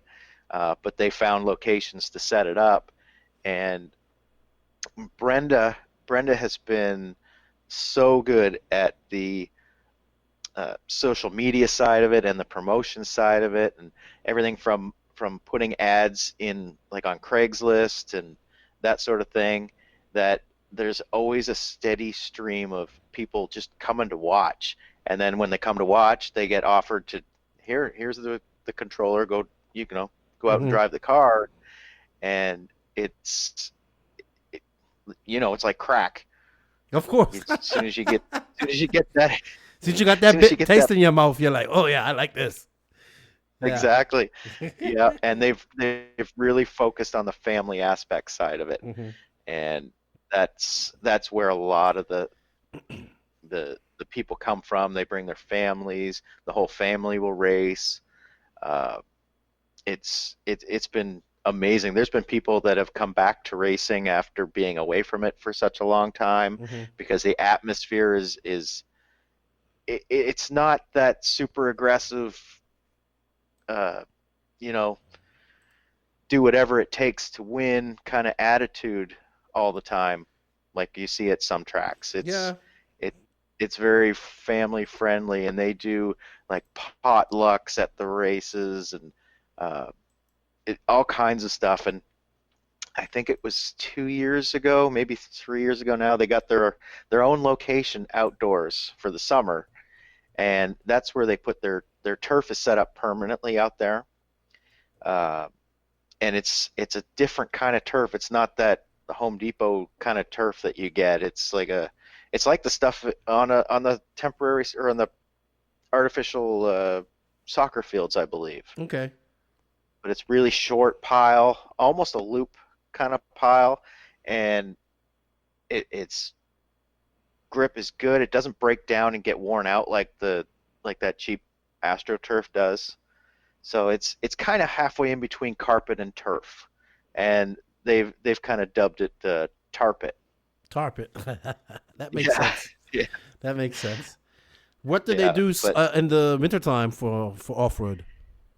They have their own carpet and jumps, and they go and last year they found a church, a big church, like a big that hall. has a big gymnasium or whatever, and they set up there, and they usually race every 2 weeks, something like that. Okay, that's similar. It's similar. Go ahead. Sorry. Yeah. They set it up every week or every 2 weeks, and they have a dedicated group of volunteers that they couldn't do it without, because moving that carpet and setting it up and doing all the work and everything. They have to take the carpet out. They can't leave it. Oh yeah. There. Oh. No, it's all got to go. Oh wow. Yeah. So it gets set up the night before and gets torn down that night when the races are over. Okay, because the track that I used to go to in the UK, Silverstone, they were able to just store everything there. So we Right. would come on a Tuesday night and just roll out. If just on a club race, we would just do 4 rows wide, and just roll it out. Set up the track. They used fire hose with like sand in it or gravel, and Right. then just that will mark out your track. Then they made the rostrum, as they call it in England, out of like scaffolding. And then they had all these different plywood jumps, but like 1/4-inch plywood jumps. And you had a different track every time, but they didn't have to move all that stuff. They had a place to store it right there. They didn't have to move the carpet, just roll it in and out. So I couldn't imagine moving all that carpet. That stuff's heavy. Yeah, well, they are able to store it there, but it still all has to be cleaned up and put away Yeah. and taken back out again every And- race day. But They even have a crawler, a trail. I think Travis's dad built it. yeah, they did that this summer at their outdoor location, which their outdoor location is amazing. They've got this drone course as well. They race Wow. drones out there. They're into everything. Uh, man. There's a flying field for airplanes and helicopters, and they've got the newest thing is the crawler course, which I got the opportunity to go play on it a little bit this summer, and that Mhm. blew my mind, the amount of work and detail that has gone into that. Yeah. I think it's so cool. Everybody teases me about it, but I think crawling's awesome. So they're just like a one-stop RC place, man. That's good. I gotta get them on the podcast and talk to them. And Yeah, they're great people. Great people. You'd love talking to them. Okay, good stuff. Okay, NCT. Let's talk about that because I like most, like 98% of everything about the NCT. There are a few things I don't like, but it's nothing that you always aren't gonna like. But it's very healthy, dude. You guys, it's a series between, I think it's Idaho, Oregon, and Washington, correct? Yeah, I don't think there's a race in Oregon yet. Okay, I was mistaken. They're all in Washington, and then there's one in Idaho. So tell us a little something about the NCT because it's been around for quite a long time. Yeah, I believe it's been over 20 years, if I remember correctly. In one shape or form, it's been around. It may have changed a little bit, and I think it actually was 2 separate series for a little while. With Electric would run their own series, and Nitro or 8 Scale would run their own series. And there was no e-buggies or e-truggies, so it was just Nitro. But and monster trucks. That was back in the monster truck days. Okay. Yeah, and then I wasn't really around when all of this was going down. I raced a couple of races, but that was it. But they came together, the electric and the Nitro side, and combined them, and it's eventually grown into what it is today. Whereas 300, 350 entries is the norm. Mm-hmm. At every round. There's 6 rounds, 6 different tracks, 10th scale, 8th scale, electric, Nitro. They race them all on the same track. And our tracks here are, I would consider them loose dirt for the most part. Old school tracks. Yeah, old school. Yeah. I- Who was it that was Jeff. that coined We it? had It was Jeff. Jeff. Yeah. So I this is the thing. I'm not big on 10 scale and 8 scale racing together, but I get it. But I do like that the 10 scales race on old school type tracks where it's rough and it's loamy, and like I dig that. I really do enjoy that. And I was talking to Travis about it today actually, and he was like, "Man, the 2 best races is Nitro buggy and 4-wheel drive 10 scale at one of these races." And he says the crowd gets Right. into it and whatnot. So, does it get a big 10 scale turnout as well? Yeah, I mean, they run all kinds of different classes. They've got 2-wheel drive, 4-wheel drive, 2-wheel drive short course, 2-wheel drive stadium truck, 4-wheel drive stadium truck, 4-wheel drive short course. So yeah, between all of the classes, they get quite a few people running them. Yeah. But I think Nitro Buggy is the biggest class. I think you guys had 70 Nitro Buggies at the last race. I could be wrong. It might be E-Buggy. Hold on. E-Buggy has been the biggest for a few years.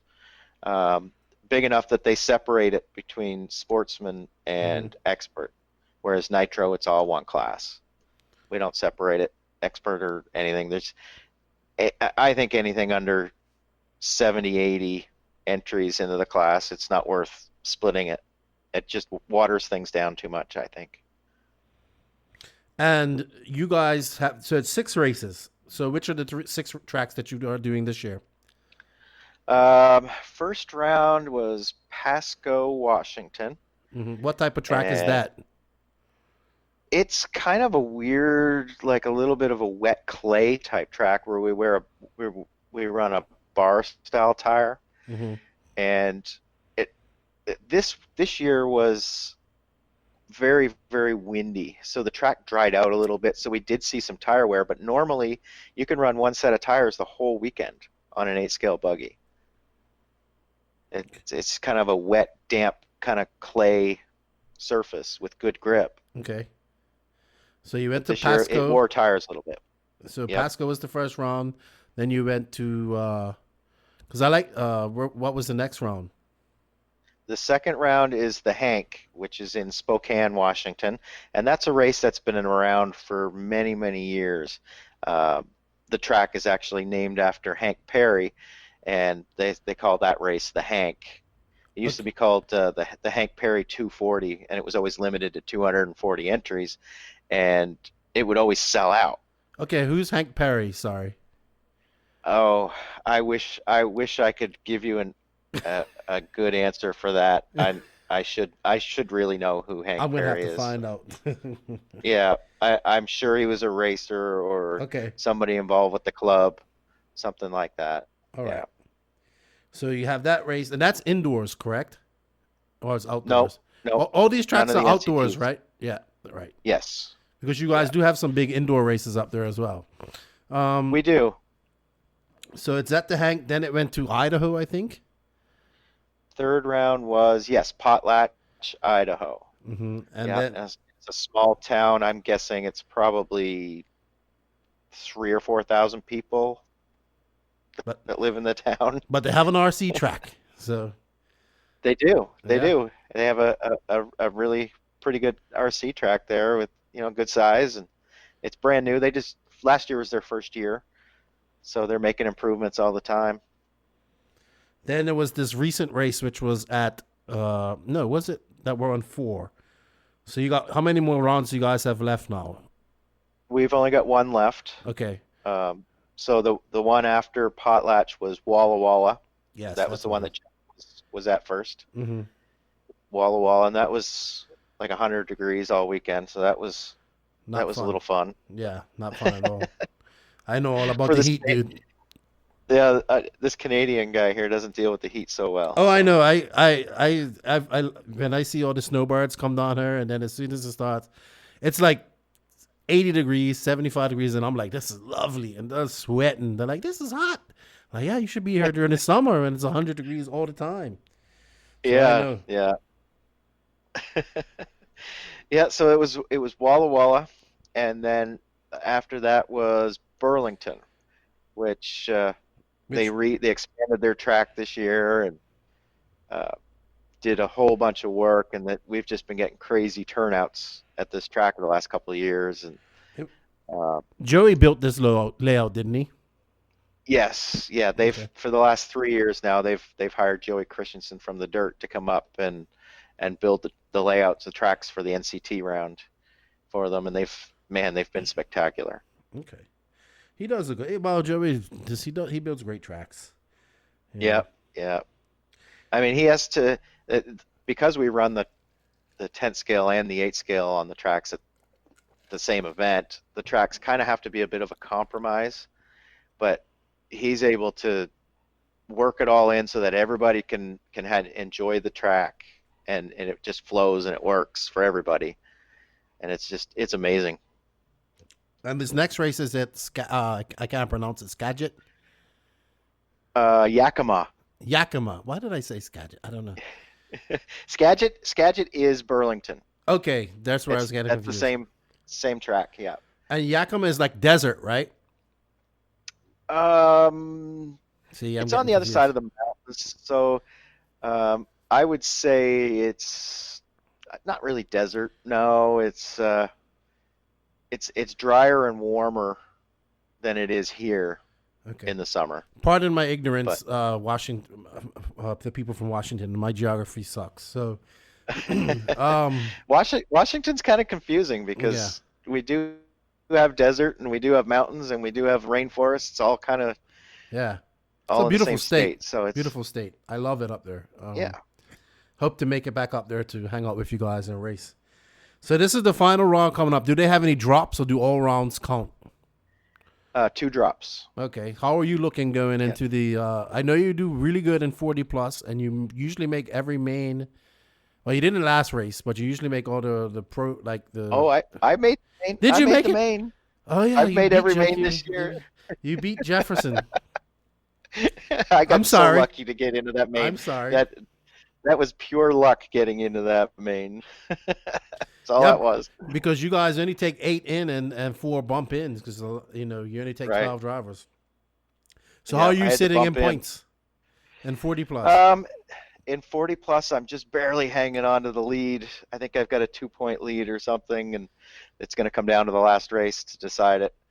And then in Nitro Buggy, I think I'm sitting 5th. Okay. Something like that. So my goal for the year was to make all the A mains and finish in the top 10. That was my goal. So it's going to be a stretch, but I'm going to try to do it. I got 1 round to. You don't run e-buggy, right? No. Okay. No, just Nitro Buggy. I run 2 classes with the same car. It's super easy. Yeah, it is. I won't say easy, but it's easier than running more than 1 car. I agree. But also, you like we was talking about earlier, you have the bigger indoor races. Because I came up there after DNC to the Hangover race, which was inside of a horse barn over in Moses Lake. I drove up from Seattle. I remember seeing you there. Yeah, I didn't know you back then, so if I didn't speak to you, I'm sorry. No. I went to visit my dad, and my brother and I, we drove up there and said, it's a race up here. Let me go check it out. How many races like that do you guys have a year? We've got normally, last year we had 3 here in Washington, and there's another big one just across the border in Canada. It's called the Barn Race. Yes. Which is very similar to these ones with 300-400 entries, and they do a great job at that race too. But the races here in Washington, we've got 3 of them this year, I believe.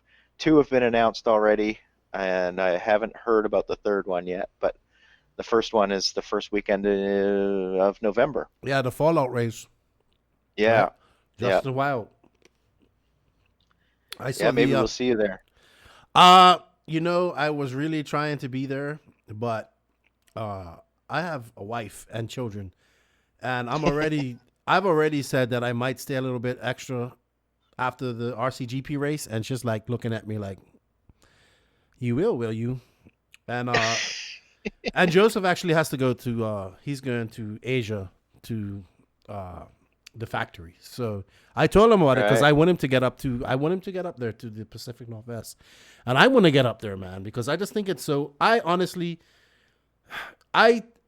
must mention you guys every time I get on this podcast because I honestly feel that you guys are doing it right. I love Series Racing #1. You guys are doing it. Every time I see video from up there, you're having fun. It's beer drinking involved, and that's what it looks like. People are having fun. I remember one race you had a rock band there, and I was like, yeah, this is what I like, and yes, I like to be serious about RC and go to these, to nationals and these type of races, but that is a very healthy environment, in my opinion. From somebody looking from the outside in, I'm sure everything has its issues, So right, but I mean, I really think what you guys are doing up there is awesome, and man, I just hope to get up there with you guys and enjoy it and share it with you guys. So one day. it is such a great time, and I want to stay here just because of the race scene. Yeah, because It's fun. It's everyone's having a good time, and we're getting good numbers, good turnouts, and we're not having to race the same 3 guys all the time. We've got full fields. Even our club races are C mains in nitro. yeah. So, but that's the thing. You do still club racing because Austin went club racing the other day. Then you guys went to the warm up race this weekend. Austin kicked my butt. Yeah, he was telling me the other day that he's not gonna be able to make qualifying. He's gonna have to bump up. I was like, well, you're gonna have to do a Travis and bump up from the F main, and at Yakima. Yeah, I think so. He said he can't make qualifying. I'm just like, he's so fast. He reminds me of Jeff says, man, he's just like Mitch Zek, so fast, but doesn't know when to turn it down. Yeah, he's super fast, and he's got so much car control. It's crazy. I don't know how he hangs on to it without letting off the throttle all the time. But yeah, like I said, man, I just kudos to everybody that's involved up there. It seems really good, and I hope next year I can get up there and hang out with you guys, man. Really, I do, and I mean that. Like, I'm not just BSing. I really think what you guys have going on up there is great. I brag about it to people. I say to people, if you want to see something good, like that's a good, healthy race scene in RC, look there, because you tell me all the time you have no interest in going to big races outside of your area. Except for RCGP. Yes, and which we'll finally get to meet. And it's not a big race, like entry-wise, but it's a big race. So, I'm excited to have you down there. And I know you like everything that's involved with it, to spec tire and a schedule and not a lot of entries. So, I get it, man. And it seems like a lot of the guys up there in the Northwest are happy. Like, hey, man, we got a lot of great racing up here, and that's how we like it. I do see a few that come down to DNC and stuff like that, and I can fully understand why. If I had great racing like that up in my area, I wouldn't want to leave either. Yeah. I think that's probably the biggest reason why I don't want to go do the monster races down there. Yeah, that's the sitting around for 6-7 hours in between runs. Getting 2 runs a day per car. No thanks. Yeah, but when you go to these bigger races, you got to run 3 classes at least, and right, which only makes the race even bigger and longer. Yeah, and like more expensive. So yeah, I'm not down in these races because I go to them, but I just know, and you guys just have a really healthy series. And then in the winter, do you race a lot of 10 scale yourself? I do run 10 scale. I run 10 scale at Die Hard. Okay, so you don't do clay and all that stuff. Well, last year I did. Mm-hmm. Every year I sign up for the Reedy race, and I've never got picked to go. Okay. Until last year, and the instant I got picked to go, I was like, oh boy, I guess I better get a clay car. Yeah, and you start think? Practicing. Yeah. So I didn't really. I've raced on clay a couple times before all that went down, but. I built 2 clay cars and spent a ton of time down at the TRCR in Tacoma and practiced a lot. And man, I worked my butt off for that race, and I went down there and I sucked so bad. Oh, it was embarrassing, but it was fun. It was a great. Exactly. I did.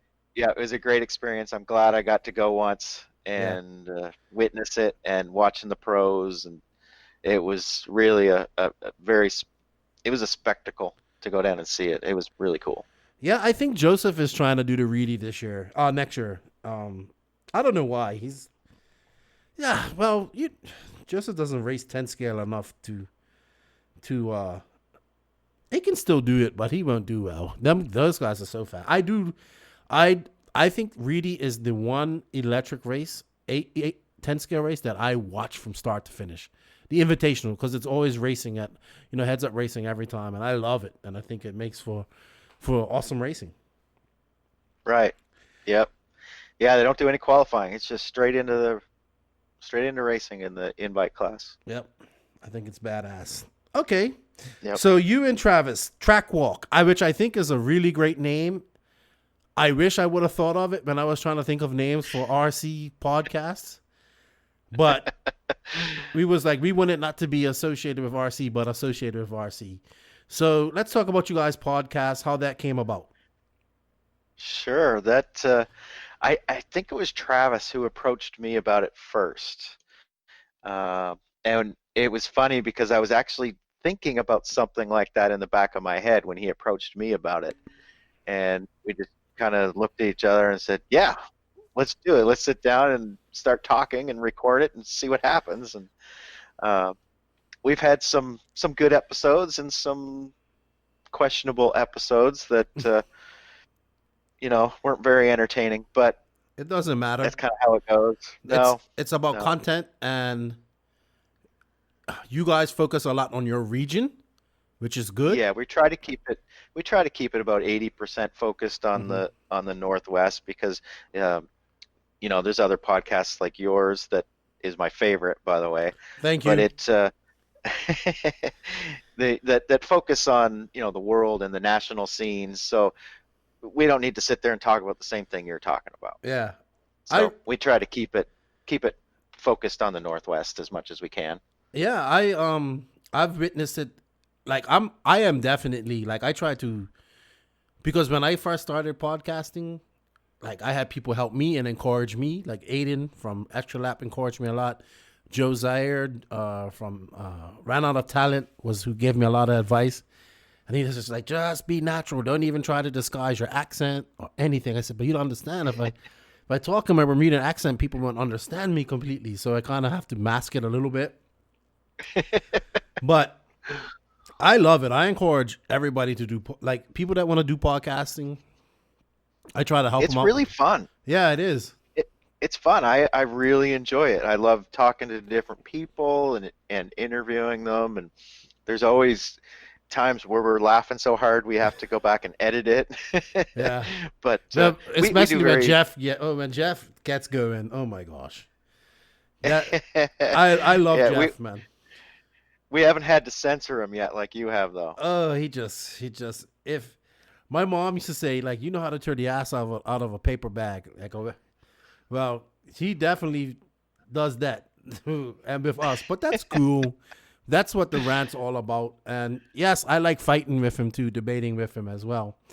But I really like what you guys doing. I really like your new, like the intro with the A-Team theme that Travis has done. That was Travis. Yeah, he mentioned that to me a couple weeks before he actually did it, and he said, "What do you think about this idea?" And I went and listened to the A-Team thing. I was like, "Yeah, that might be pretty cool." And I really didn't expect him to do such a good job on it. No offense, Travis, but yeah, it's good. It's good. It turned out way better than I thought it would, and the musical intro was my deal, and that was my first forte into editing anything. But the way he combined the two together, it just blew my mind. I was like, nope, we got to keep that. He was only going to do it for the one episode, and I'm like, no. We got to have that for every episode. That's permanent. That's gold. Yeah, man. I encourage you guys to keep it up, man. And I know Travis is going away for a little while, so I hope you guys can keep it up during that. Yeah. We got one more episode this week with him. Yeah. And then it's all going to be on Jeff and I. Yeah, you're going to have to do all the editing and all that stuff now. So you're going to have even more. I guess I better read a book or something, huh? Google is your friend, buddy. That's how I learn all my stuff. Google and YouTube. Google, right. And I'm still learning. But yeah, keep it up, man. I enjoyed coming on there, and I think I talked the longest so far. Or maybe Jeff's beat me now. I don't know. I think Jeff just kept talking because he kept asking, how long are we at? How long are we at? How long was Keenan's? Everything's a competition with that guy. Oh my gosh. Keep up the good work. It's so funny. Well, thank you. You as well. Thank you. I appreciate it, man. I appreciate being able to bring content to people and try to give something back, man. Just trying to do my little part and help make RC. I think it's cool. I just want everybody else to think it's like just as cool as I do.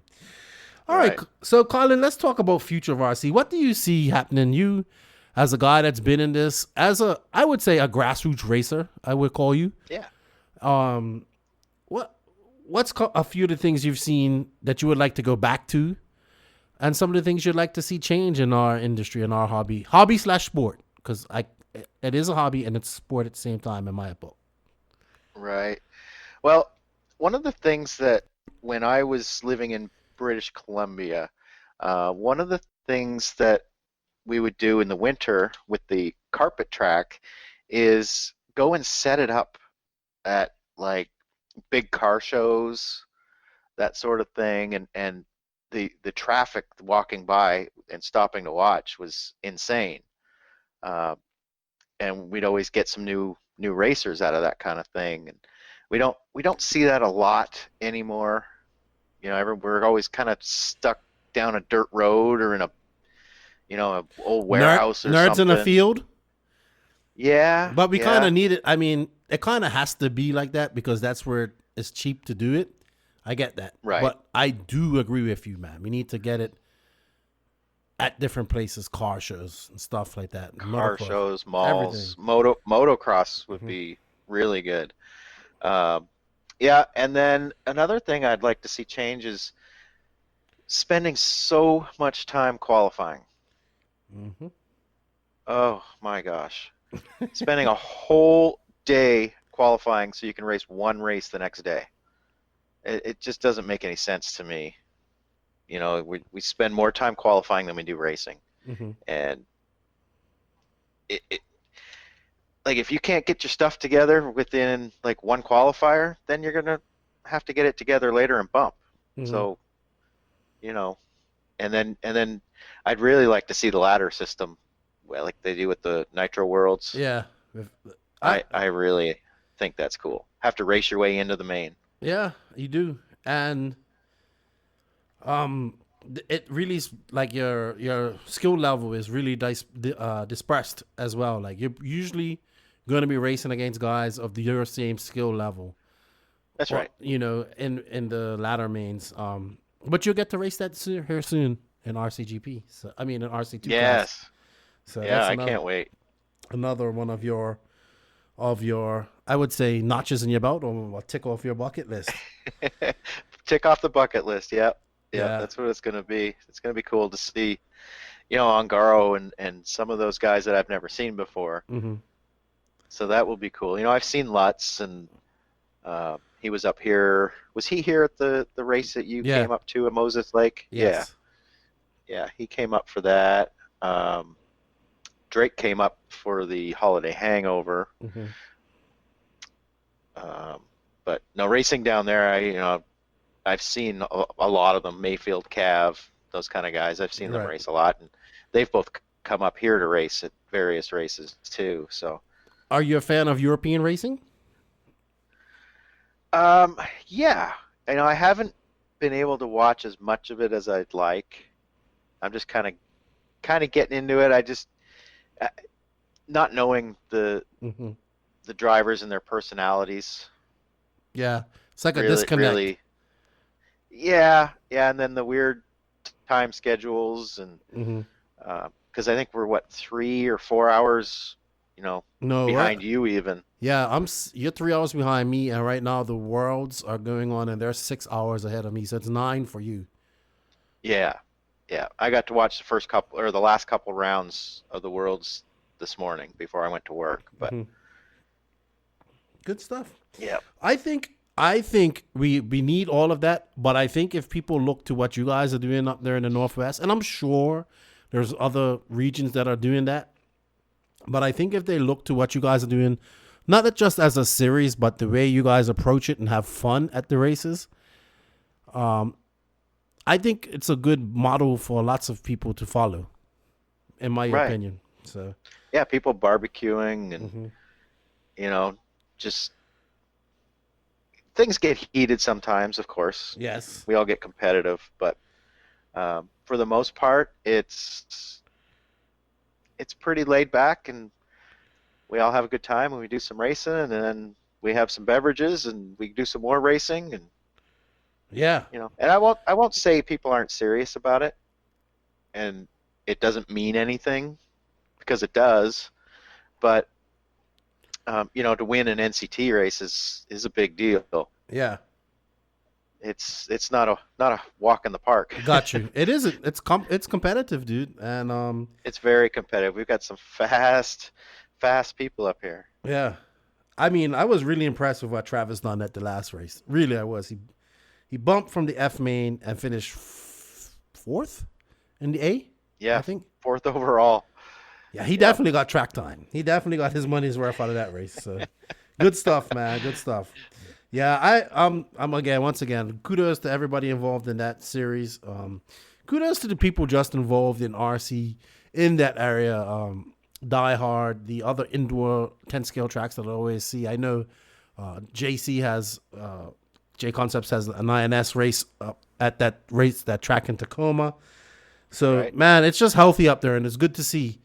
It's good to see when I see, and what I like is doesn't seem like tracks are trying to compete against each other. Like the NCT has its race, and everybody knows. And okay, we're gonna have a race their races this weekend. We'll schedule around that, For the most part, yeah.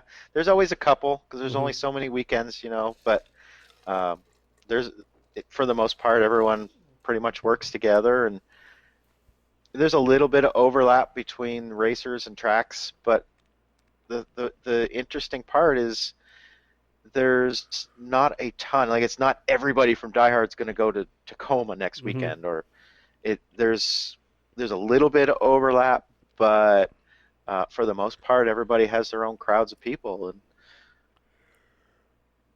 yeah, a little bit here and there. Yep. Sounds great. Keep it up. Keep it up. All right, Colin, on this podcast, we have the 10 question, 10 second segment, right? Right. So you got to be a part of this. Are you ready for it? I'm ready. Okay, number 1, 8 scale or 10 scale off-road. One has to go. One has to go, 10 Yeah. scale. Okay, good man. Number 2, who's your favorite driver of all time? Oh, my. Kinwald. Okay. Number 4, will you win the next race, or will Jeff finally get you? Oh, no, I got this. You guys have definitely got a grudge match going on. I want him to beat you, though. I need him to beat you. Come on, Jeff. Beat Colin. Please. Number 3, in your opinion, what is the best track in the Pacific Northwest 8 scale track? Best 8 scale track, Burlington. Okay. Number 5, who is your favorite Trailer Park Boys character? Bubbles. You like G-San. I actually like Ricky. I don't know why, but he's such an idiot. And he does some stupid stuff that I could probably see myself getting involved in and doing so. But Yeah, the Rickyisms. yeah, man, they need to do another year, please, another season.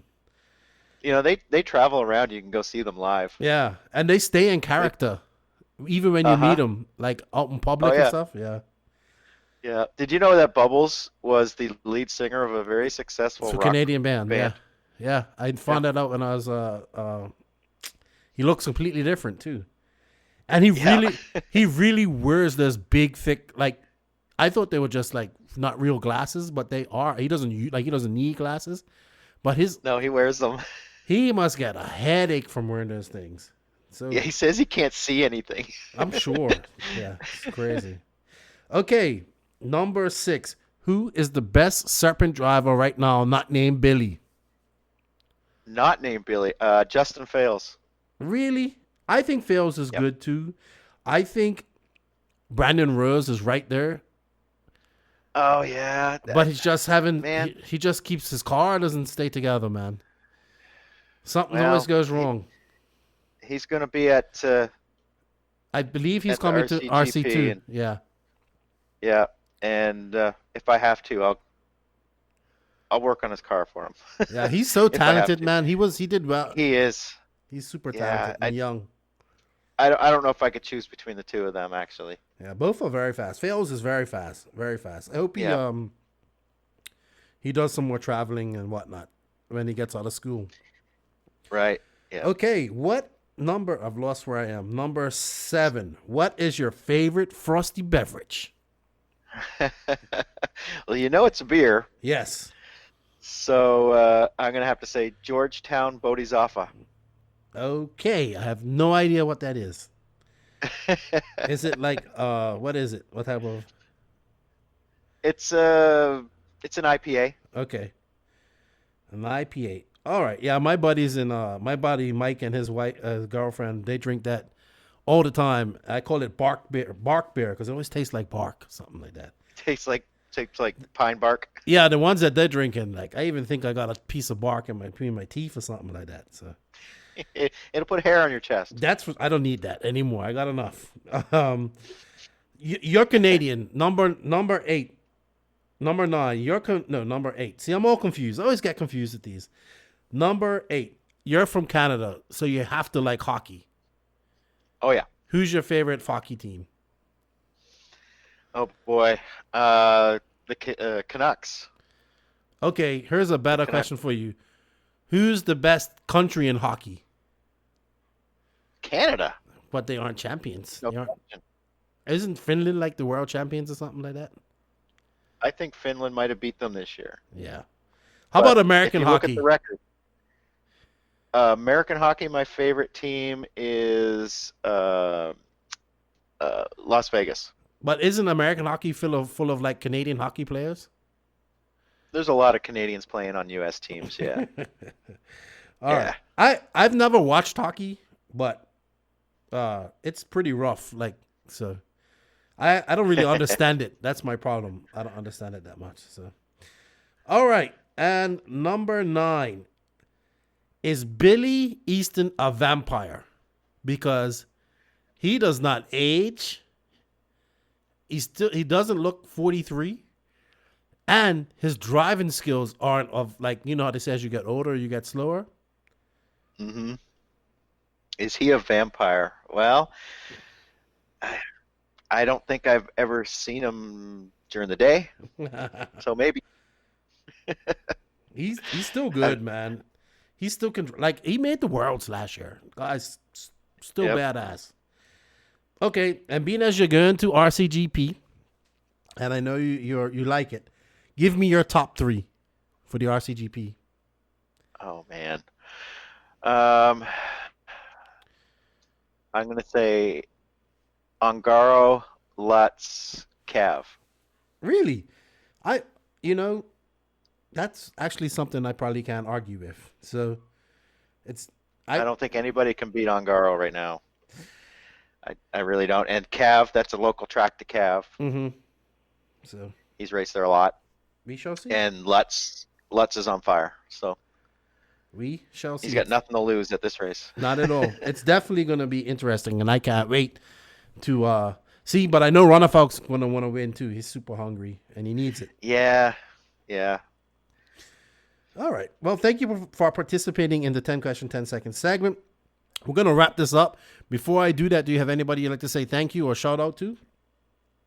Don't get me started on that one. I just want to thank everybody here in the Northwest for making racing so much fun and putting on great races and having amazing tracks to race on and all the good beer and banter and all that kind of stuff. That's about it. Yeah, man. I agree with you, man. If you guys get a chance to go up to the Pacific Northwest and hang out and race, do it.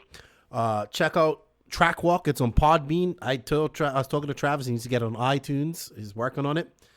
It's a great podcast. Just check it out, man. Good people, man. I'm telling you, man. Lots of people I'm meeting from the Pacific Northwest are really good people. I'm going to meet some new ones when I go to RCGP. And I want to say thank you, Colin, for coming on the podcast. I appreciate it. Good buddy. And I'll see you next month. Well, thank you very much for having me. And we're bringing a crew of Northwest guys down to RCGP, and we're all going to hang out, and we're going to make you drink some real beer. Oh, man. My kidneys are starting to feel it already. Yeah, you might want to rest up. All right, dude. Thank you for your time. I'll talk to you later. Thank you, Keenan. Bye-bye. Bye-bye. You are entering the Tekno RC Grassroots Racer Spotlight. The part of the podcast that gives the listeners a platform to talk about RC. Brought to you by Tekno RC. Tekno RC. Tekno RC is a premium manufacturer specializing in 8th and 10th scale high-performance off-road RC buggies and trucks. Visit www.teknorc.com for a complete catalog of their products.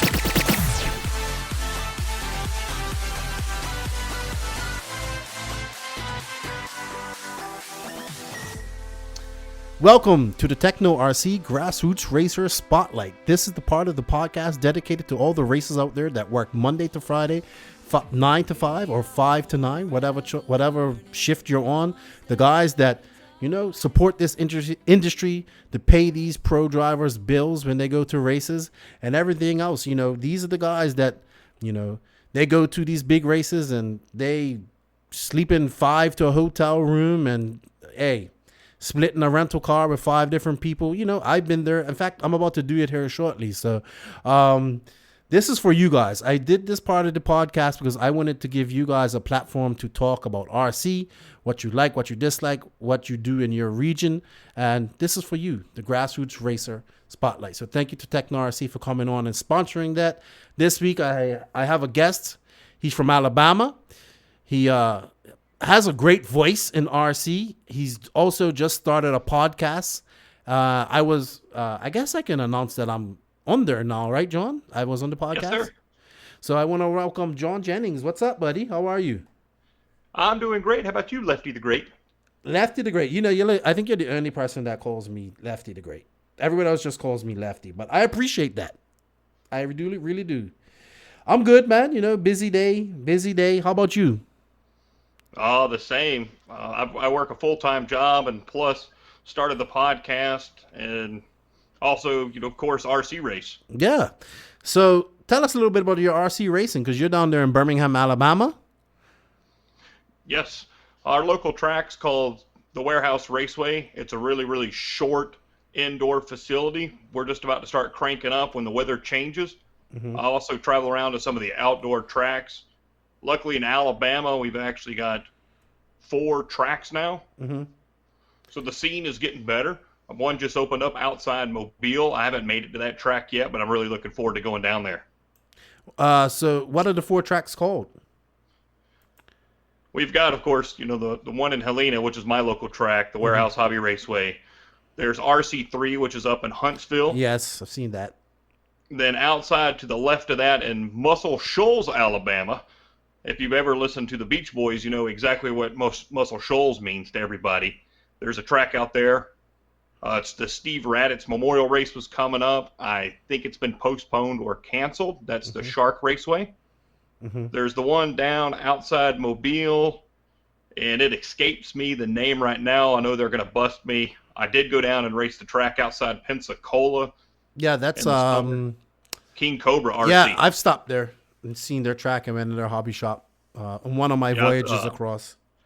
251 is the name of the track outside Mobile. Okay, so you definitely have some options around you. Then you also have Flowwood over there in Mississippi. Yes, sir. And I guess, I don't know, well, Georgia has some tracks as well, Phil Hurd and whatnot. Yeah, some of our guys do go to Georgia. Mm-hmm. We also have the Sean Harding Racing League comes through. Yes, okay. Good stuff. But the Warehouse is the only indoor track in Alabama, correct? Yes, sir. Okay, and that's been around for a while. Yes. Britt Rashawn now runs it. It's gone through a couple different people. We're just about to get ready to do a track rebuild, getting ready for our large race Toys for Tots in December. Now, is that a completely club-based track? Is it similar to Flowwood, run by the club, helped by the government or whatever, helped by the local government, or is it for-profit track? Yeah, no, it's a local club track, but the local city does not help us at all. Okay. We have to pay rent, all the utilities, unlike, Flowwood, which has a nice facility. Yes, they do. Well, so you guys have to get entries and make money. How many do you guys club race throughout the week? We club race every other Saturday. Okay. How many entries do you get on a Saturday? Anywhere from 50 to about 100. Okay, so that's decent. You got a decent little scene. Actually, 100 entries isn't bad at all. And you race 10 scale and 8 scale there, correct? Yes. Awesome. I do remember the warehouse from, I used to know Alan Burton. I know he ran it for a little while. I don't know where he is nowadays, but I haven't seen him, heard from him for a long time. So good stuff. So how did you get into RC, man? Well, it started a long time ago. I had a cheap RC car, and I just loved it. So my dad ended up buying me a Grasshopper. Mm-hmm. And then from the Grasshopper, had that for a while, then ended up getting I'm going to try to pronounce it like you, a Kyosho. Kyosho. How do you pronounce it? Kyosho, that's how you pronounce it. Yeah. I think it was an Ultimate 2.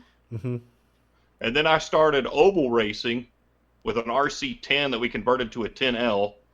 So I did carpet oval racing, then moved to concrete. I even raced out at the King, North Carolina. I heard that come up a lot. Carolina. Yeah, my buddy Mike Hill always talks about that track, the banked. Oh, it was a nice D-shaped, beautiful outdoor concrete facility. Mm-hmm. Awesome. So I raced there for a while. Got out of RC racing, started racing other things, bicycles through college. Then I got into shifter kart racing, so I did that for a long time, won a regional championship at that. Moved to Alabama, got married, and found out where the warehouse was, went down there one weekend. They had the Toys for Tots the next weekend, and next thing I know, I'm buying a kit, starting to race. Yeah. So you got the bug again, hey? Oh, yes. I bought an X-Ray XB815. And now what do you run? You run Tekno stuff, right? Yes. I'm a Tekno boy now. And then I see you showed me today, yesterday, you just got yourself a Nitro engine. So I think you've been listening to my podcast a little bit too much now. And Nitro is the glory. I've raced Nitro for a while. Luckily, I'm sponsored by an engine. I thought I influenced you. No, I've been Nitro hooked for a while. Mm-hmm. It's definitely a love-hate relationship. Anybody that's listened to the podcast, the first one, I know it was probably the worst. But I explained that me and Nitro, it's definitely a love-hate relationship since I've had 2 fires. You've had 2 fires in Nitro. That usually happens in LiPo cars. But I have seen people have Nitro fires. But it's usually Go ahead. It's usually caused by their LiPos in their Nitro buggy catching on fire. But you actually caught your starter box on fire. Different. Yeah. So the first one was at AMS last year in the Nitro truggy class. I was coming on the front straightaway, squeezing the throttle, and all of a sudden the thing bogged down. I thought, man, did my bearings go out in the clutch? What's up with this thing? And then I saw a small flame, and I was like, ooh, that's not supposed to be there. So I'm on the driver's stand going, that's my truggy. By the time I got off the driver's stand and go down there, somebody had taken the body off, and they threw a bunch of dirt on the car and snuffed the fire out, and I had this huge mess, and I was just like, everybody's coming around going, I've never seen that before. I'm like, why does it happen to me? What happened? This year, we had a fire down at King Cobra where the car was overfilled so bad, they went to fire it back up from a flame out, and it caught the whole car on fire. And I'm literally standing on the driver's stand staring out at my car going, that's my car on fire again. Oh, man. I'm just literally standing there watching it on fire going, I cannot believe this is happening to me. Yeah, I don't know, man. You have some bad luck. You have some definite bad luck. But to catch a Nitro car on fire twice, yeah. You're special. Skill. You're skilled. Definitely skilled. But you do announce a lot of racing because the first thing I said when I heard your podcast was like, man, this guy's voice is awesome. Yes, it started, I had a DJ job a long time ago back when I was in North Carolina, and that's where I really developed this voice, and I can get deeper and get really excited about things. And they were needing some help at the local track, and I said, I'll announce some. And they said, do you have any experience? I was like, well, I do on a microphone, just not racing. Mm-hmm. So as soon as I started doing it, Britt Rashawn was trying to get me a job announcing a local dirt track after I started announcing. So I was like, I think I've got a knack for this. Yeah. So what do you do? You do outside of RC announcing as well, correct? Yes, I do the local high school. I do football announcing. I've also done some softball. announcing too. I just really enjoy it to try to help, the crowd and get people to understand exactly what's going on. That's good. I understand that. I might put my, my hand in that bag. What's the word I'm looking for? I can't remember. I'm going to try it a little bit myself. I don't know if I'm going to be good at it. I get so many words twisted and my accent's funny. I think I'll just stick to podcasting. So good stuff. I'll leave that to you guys with your professional accents and professional voices. But I do like your voice and it's cool. That's, it's awesome. So you guys have a big race coming up at the warehouse in a few months. It's a Toys for Tots race or something like that because you're desperately trying to get Joseph and I there. Yes, it's going to be December 14th, and I know you guys are already committed, so I'm not going to twist your arm anymore over it. But you never know. Something might change, and we just might be like, yeah, we'll come. We'll see how things go. That's how things are with JQ. We never know what we're going to do the next day. Yeah, we should get a lot of local pros will pop up, like Blake Boggs will come. Cole Caston usually comes down to that race. Our local pro, Evan Jones, who's been doing extremely well this year, making A mains. He just made the A at Southern Nats, I believe, yeah? Yeah, and, he'll be there. That's his local track. There's also some other local fast kids that might be looking in the A main too, so it should be a really good group. I know Charlie Mack and some of the guys from Flowwood will probably come over. Good stuff. So what did you think of the Sonats track this weekend? It looked wonderful. I've always wanted to do that race. It's on my bucket list. It's just with my scheduling and that thing sells out so fast. It's kind of a shame that guy only builds one track a year. It is. That is true because that track was gorgeous. Yeah, I agree. I mean, once I saw that track, I enjoyed it last year. And I'm not really a big crossover fan. I'm not a fan of crossovers, but they definitely know how to make a decent, safe crossover, I would say. Yes. I know it seemed like last year was the year for crossovers in the South. Oh, yeah. Flowwood had one. AMS had one. AMS one was nice, but it was so dangerous. Oh, man. Ooh. That Quadzilla was nice. If you got that perfectly, and you jumped that Quadzilla, it was like you was flying. Like you was literally in the air for 2 seconds. Yeah, one of our local guys, Mike Adriani, he put his E-Truggy all the way on the outside pipe of the landing area. Like that's where his Truggy finally came down. No way. That's incredible. That's a long jump. Yeah. It's like, how did you not break anything? I think he almost hit Ryan Lutz. Oh my gosh. He sent it without responsibility. You can say that again. So tell us, man, what do you like about what draws you back to RC? What is what you love about it? Like what? I love the thrill of competition. I mean, when it comes to racing, it's been in my blood. To tell you a little backstory, my dad grew up in the Midwest, so he grew up going to dirt tracks, working on race cars, going to the Indy 500 every single year with his father. And when I was young in elementary school, if I didn't get in trouble and my grades were decent, he would take me to the local dirt track every Friday night. And that's when I just fell in love with racing, and I've always wanted to race something. I didn't care what it is. It's just in my blood. But what is it about RC that just fulfills that need for you? Well, you're going to laugh at me. It's the only racing outside of bicycle racing my wife will let me do. Really? What type of bicycle racing are we talking about? I used to road race a lot when I was younger, and I also cyclocross some. Okay. I was going to do it this year, but I've been plagued with injuries. Okay. So it's just like, you can't get injured doing none of this. Especially not RC. Not unless you get hit and a crossover. Yeah. One of our local guys at the track, he took one to the face at Flowwood the other year and had 2 black eyes. Oh, man. He's lucky. He's so lucky. It's especially like if one of these E-Truggies or E-Buggies hit somebody, it's going to hurt. I had a 10-scale car hit me once in my elbow, and I nearly cried. That's how bad it hurt. And I've hit a few people, and I'm not happy to say about, one time at my first big race ever, I jumped and the car bucked and the wind caught it, and there was a girl taking pictures, and everybody else ran, but they didn't tell her, and I left a tire imprint in her forehead. Like, oh my God. They're like, I believe it was a Panther K2. They're like, yeah, she got a K2 print in her head. I felt so bad. She's like, oh, I'm sorry. I'm like, no, I'm sorry. I hit you. So yeah.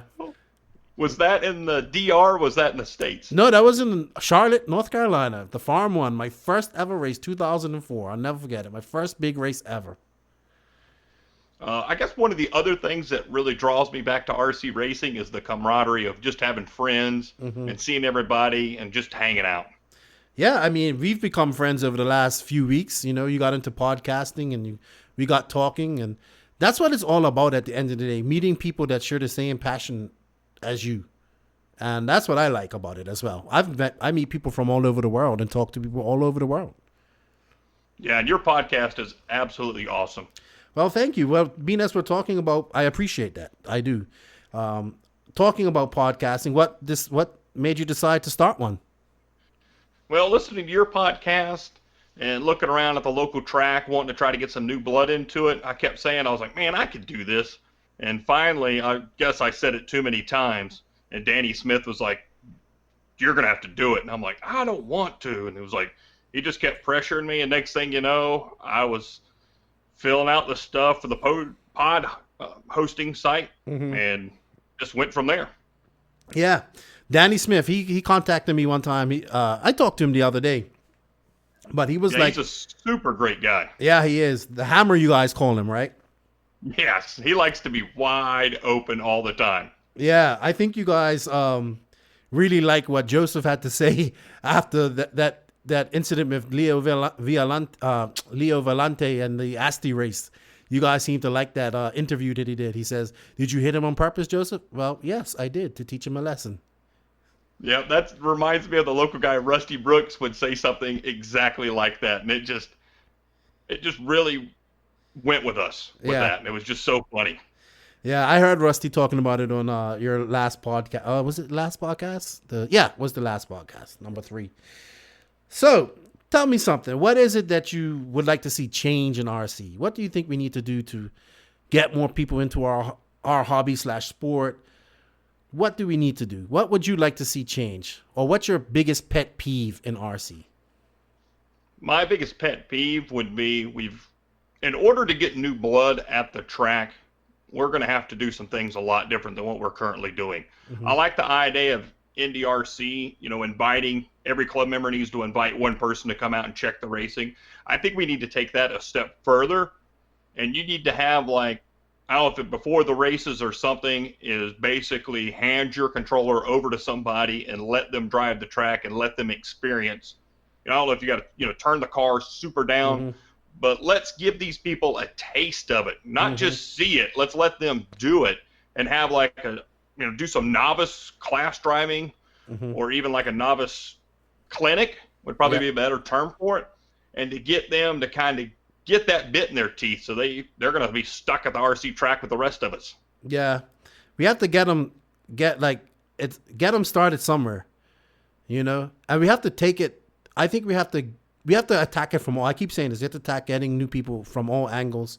We have to take it to them. We can't expect people to come to us. We have to take it to them. So I'm all about doing races in parking lots, alongside other events that are happening anywhere where there's a lot of traffic, and we can get people seeing what we're doing. I think we will get new people involved. Yes, I totally agree that we've got to grow this pie. Yes, most definitely. Because right now it's people. Yes, I believe the industry is okay. Like some people are doing better than others. Some regions are doing better than others. Some countries are. But do we want to be just okay, or do we want to get bigger and better? So we got to think I agree big. with you to be bigger and better. And that's like when I do my announcing, I try to make some of the local guys at least pick one class and announce them like pros. Yeah.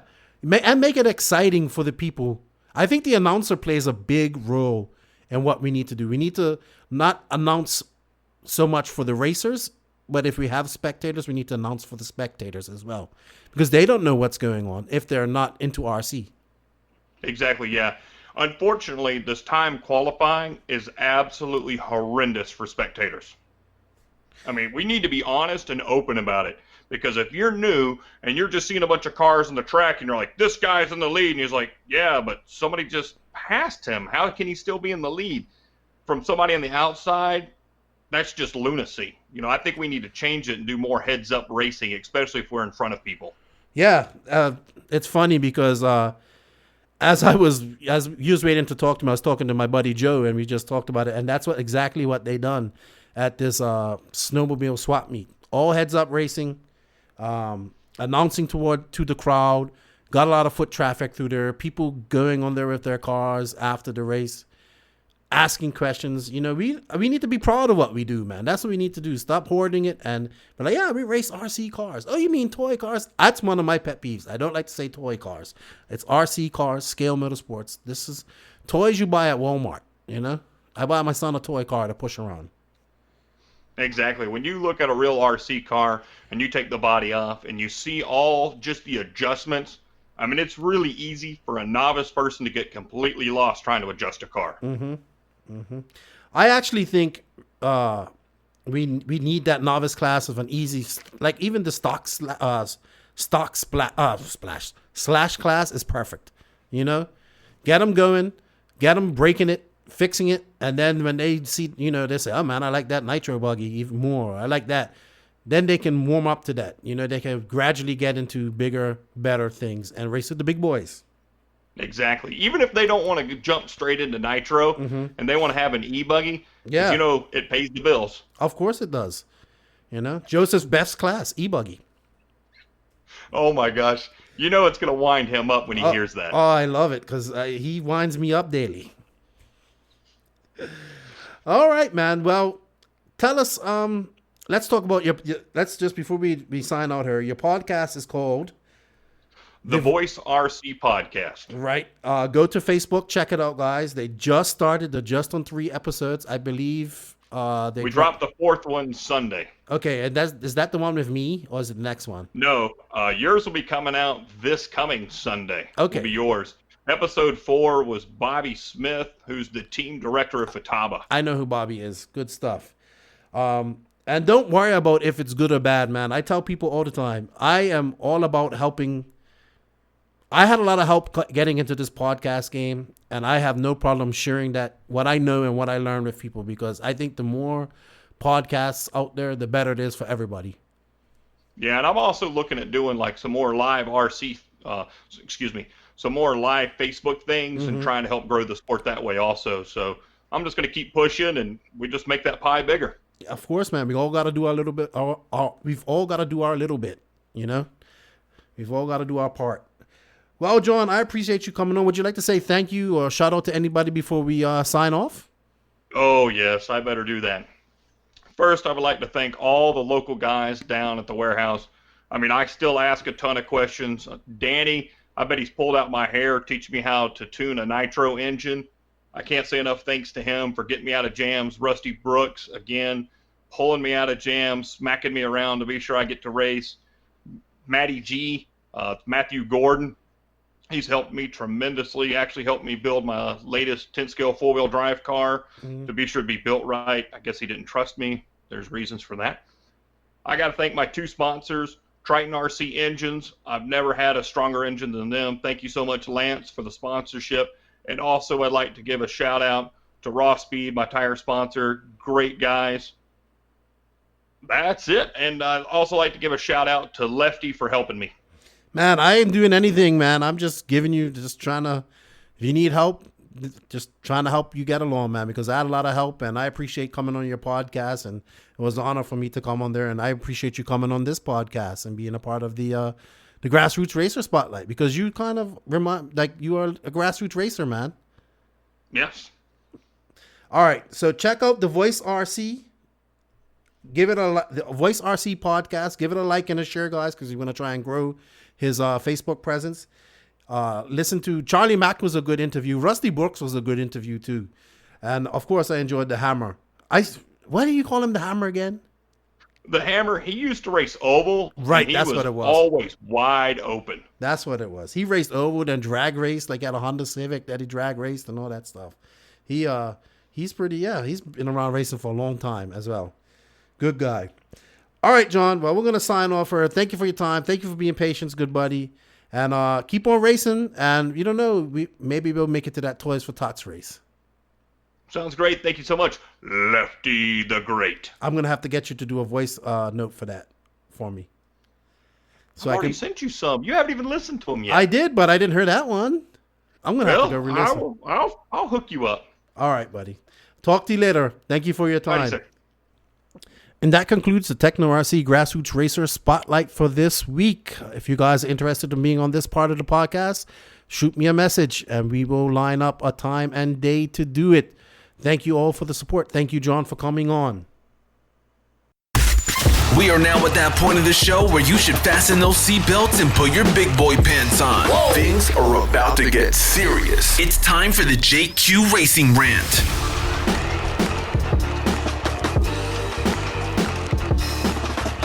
Welcome to the JQ Racing Rant, the R-rated version of this podcast, the part of the podcast where we talk about things going on in RC, what we think should change. We want to rant about things, what's pissing us off. We also try to offer solutions. So if you don't like cursing, you don't like banter, you don't like jokes, then this probably isn't the part of the podcast for you. This is the disclaimer. And joining me this week just is Rupert Pumpernickels himself. We don't have Jeff on. Jeff's a little bit busy, so he hasn't been available, but I'm sure he will be back next week. So what's up, Rupert? We just what's going on? What are we going to rant about this week? We're going to rant about humor. Yeah, because there's been some humorous posts in the last few days from some websites. Yeah, man. RC News, Team Abrochated. It's funny stuff, but people are getting upset about it. Some people love it. Some people are getting upset. Are we taking ourselves too serious in RC? Have we forgotten how it is to joke and have fun?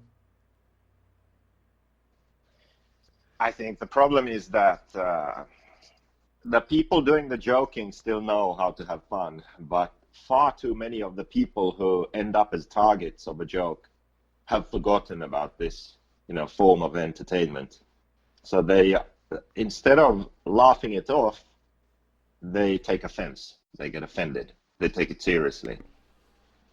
And I think that's a problem just in general in the world now, not just in RC. But it's just people just get mad and offended about the dumbest things. I don't know why. It's annoying. Yeah, so the RC News website has been really active over the worlds the last few days. And they're actually posting, we talked about it a little bit in the questions, but they're actually posting factual stuff, but with a humorous twist. Team Abrochated been savage. They're always savage. This leads back to other things like before we had Dead RC, which I never got to see, but I heard was really savage. And what was the other one that they had? Shred RC. Shred RC. Shred RC, Dead RC, then this Team Abrochated, which I completely forgot about, and I'm looking through it now. And then RC News Unlimited, and then there's something else still. Yeah, I mean, RC News is making fun, but it's also posting stuff. And people got upset, like you said, they got upset over the Ty Tessman thing with the two guys from Canada and stuff like that. I mean, I just read it. I don't share it. I kind of just follow it and I say, oh, that's funny. And I move on. But we're really losing we're here to have fun at the end of the day. And yes, we have to take this serious as well. The guys that do this for a living, but we need to have fun as well, man. And I think it's not just in comments and banter that we see this in RC, but even in the pits. I mean, our pits at a big race is super slack. You know what I mean? We got beer in the cooler. We're having fun. Usually we have music going. And because we want to make it fun for everybody involved. And between the races, a lot of people actually come and hang out there and talk to me and Degani and the people there. We could just stay in the pits and we'll probably have spoken with everyone there. Yeah. Because people come and hang out there. And it's not all serious and, Yeah, this guy, I think one of your epic interviews at DNC when you got DQ'd and thrown out. When you won, I think you bumped up from the E-Man almost after we got in the fight with the HB guys. You was like, hey, I'm going to do an interview. Should I drink a beer while I do it? I was like, fuck yeah. Why not?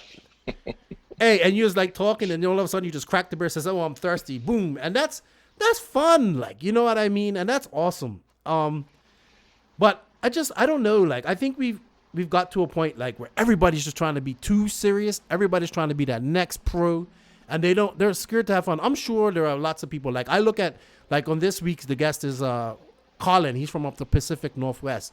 I always talk about these guys, but they look like they're having so much fun at their races. Like, and I like that. That's why I want to go up there and hang out with them. And I'm not saying that doesn't happen anywhere else, but we got to have fun, man. We got to joke and do all this type of stuff. We're all humans. We're racing RC cars. We're having fun. Like, stop being so serious. Like, yes, there's a time to be serious. When you're a professional, you be serious. And yeah, well, if you want to do as well as you can at racing and practicing a lot, racing a lot, improving, yeah, you take it seriously, but you can still have fun in the process. You know, it doesn't need to be, you know, a grind. And stop. And sorry, go ahead. Yeah, and then just like what we were talking about in the beginning about these, like these satire websites and Facebooks, it's not that serious. Like the Dead RC one, yeah, it kind of crossed the line because it was posting like personal things, which can be personally sort of hurtful or embarrassing, or that's not fun, really, you know. But when it's about a brand or, you know, a new product or something like that, or about a professional racer, you know, something that's sort of a stereotype of that driver, and then you make fun of that, and it's not going into their personal lives. It's just about their sort of racing career or something like that. That's fun. Like, why would you get mad at that? Why would you get offended at that? It's just, dude, we sort literally of banter, you know. We literally had people with wanted posters and putting bounties on our cars. Yeah, you know what I mean? So, and that was funny. Yeah, that was the other one I forgot. So the shit fountains, shit fountains, and their what was it called? Loopy's Live. Yeah. So they weren't really a sort of team abbreviated thing, but the things they talked about on their Facebook Lives or podcast were, because they were so out of touch with what's actually going on, you know. But I never got mad because they were saying those things. Yeah, I thought it was. They funny. Came after you hard, you know? like you. Yeah. I don't know, man. I probably would have got mad, like the pictures that they posted and all that stuff. But that's like old news. Like one thing, it seems to be all right when people talk about you. Everybody's cool with that because, you know, everybody hates you. But you know, it doesn't. You're like a duck. It's just water off your back. You don't get upset with that stuff. Like, I have never seen you really get upset about any of that stuff besides just laugh and say, "Oh, that's funny," you know. And you're just because I don't see why you should. I don't really understand how people think who see something online and then get mad. They must know that it's a joke, right? But they still get mad. I mean, the whole bounty thing on if you take out the JQ car, we'll pay you $20 or something, right? Wasn't that the thing? Yeah, but that wasn't by them. That was by somebody else. Yeah, I thought that was really funny. Like that. I swear, if someone did that towards, I don't know, like someone did it about Tekno, for example, then there would be a whole bunch of mad people. Yeah. Like, why? Well, it's a joke. It's acceptable to tease JQ guys, you know, I guess. But I mean, yeah, it's just like just like this RC News Unlimited. It's not that bad what they're saying. They said something about you, like, you know what I mean. You didn't get mad. You still posted it, and we just gotta take it easy, man. We gotta start having fun. You know, I'm sure people are, but man, we gotta stop getting offended. And I'm guilty of it. I get offended too. You know what I mean? And I like to argue with people, but some things, like, I just like laugh and say that's funny. You know, like you, that's hilarious. But yeah, I don't know, man. Like, it's just a news site that's posting stuff that's actually happened, but with a humorous twist. I haven't. Yeah, go on. No, go ahead. Sorry. Well, I was just going to say that the RC industry is so small that this isn't exactly the same, because I was writing more sort of serious stuff on my blog, like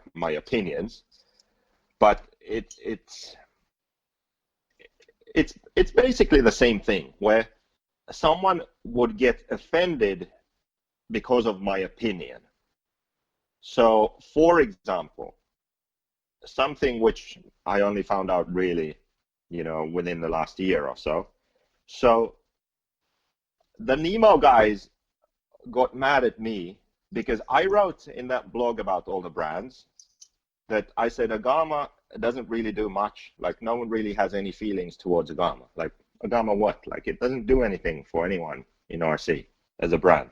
But because of Nemo Racing, because of all the good work they do with recruiting team drivers and running a team and all that stuff, then that makes people care about that brand. So I was rating all the brands, like good or bad, like good for RC or bad for RC, because the problem was that there were too many. So we had to kind of narrow it down somehow. So I wrote that Agama was bad and Nemo was good. So it was a mix. So they got mad about that. Or then Tekno, they got mad at me because I said the Truggy was really good, but the buggy wasn't good. So because I said that I thought the buggy wasn't good, they got mad because of that. Serpent got mad because I said that they should stick to on-road because they care about on-road and clearly don't care about off-road. So I was sharing my opinions, which were based on my perception of what I thought was going on in the industry. So those are my opinions. And to be fair, you even talked about your own brand. And yeah, I did. So I went through all the brands like that, gave my opinions, and if I had anything negative to say about a brand, people who worked for that brand, that company, they got mad at me.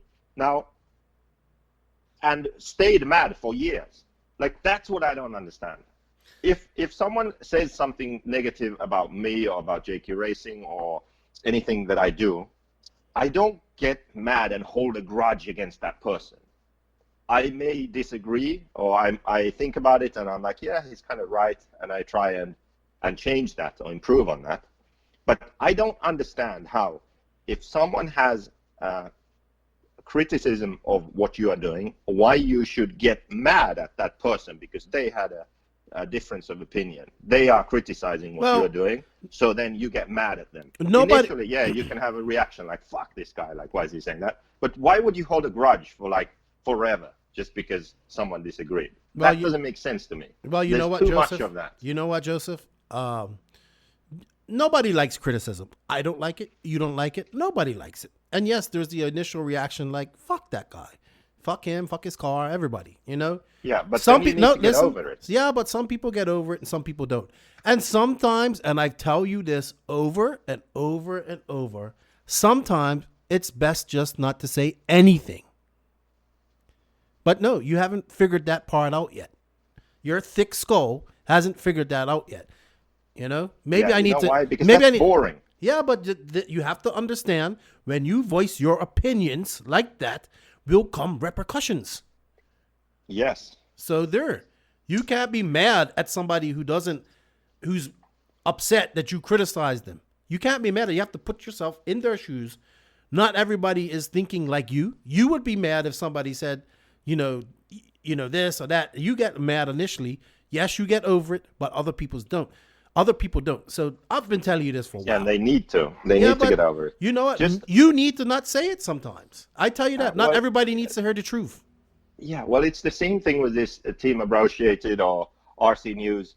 They post something and it's against X-Ray. Okay, X-Ray people get mad. It's against S-Works. S-Works people get mad. It's stupid.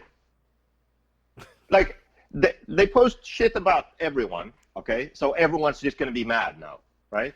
No, it's obvious. It's just humorous. It's so ridiculous. It's just so funny. Ridiculous. Like I found the race report really funny. Like when they went over the top 10 guys in the main, I was like, oh, that's humorous. Like that's what everybody's thinking, But they say it, and it's not bad. It's not bad.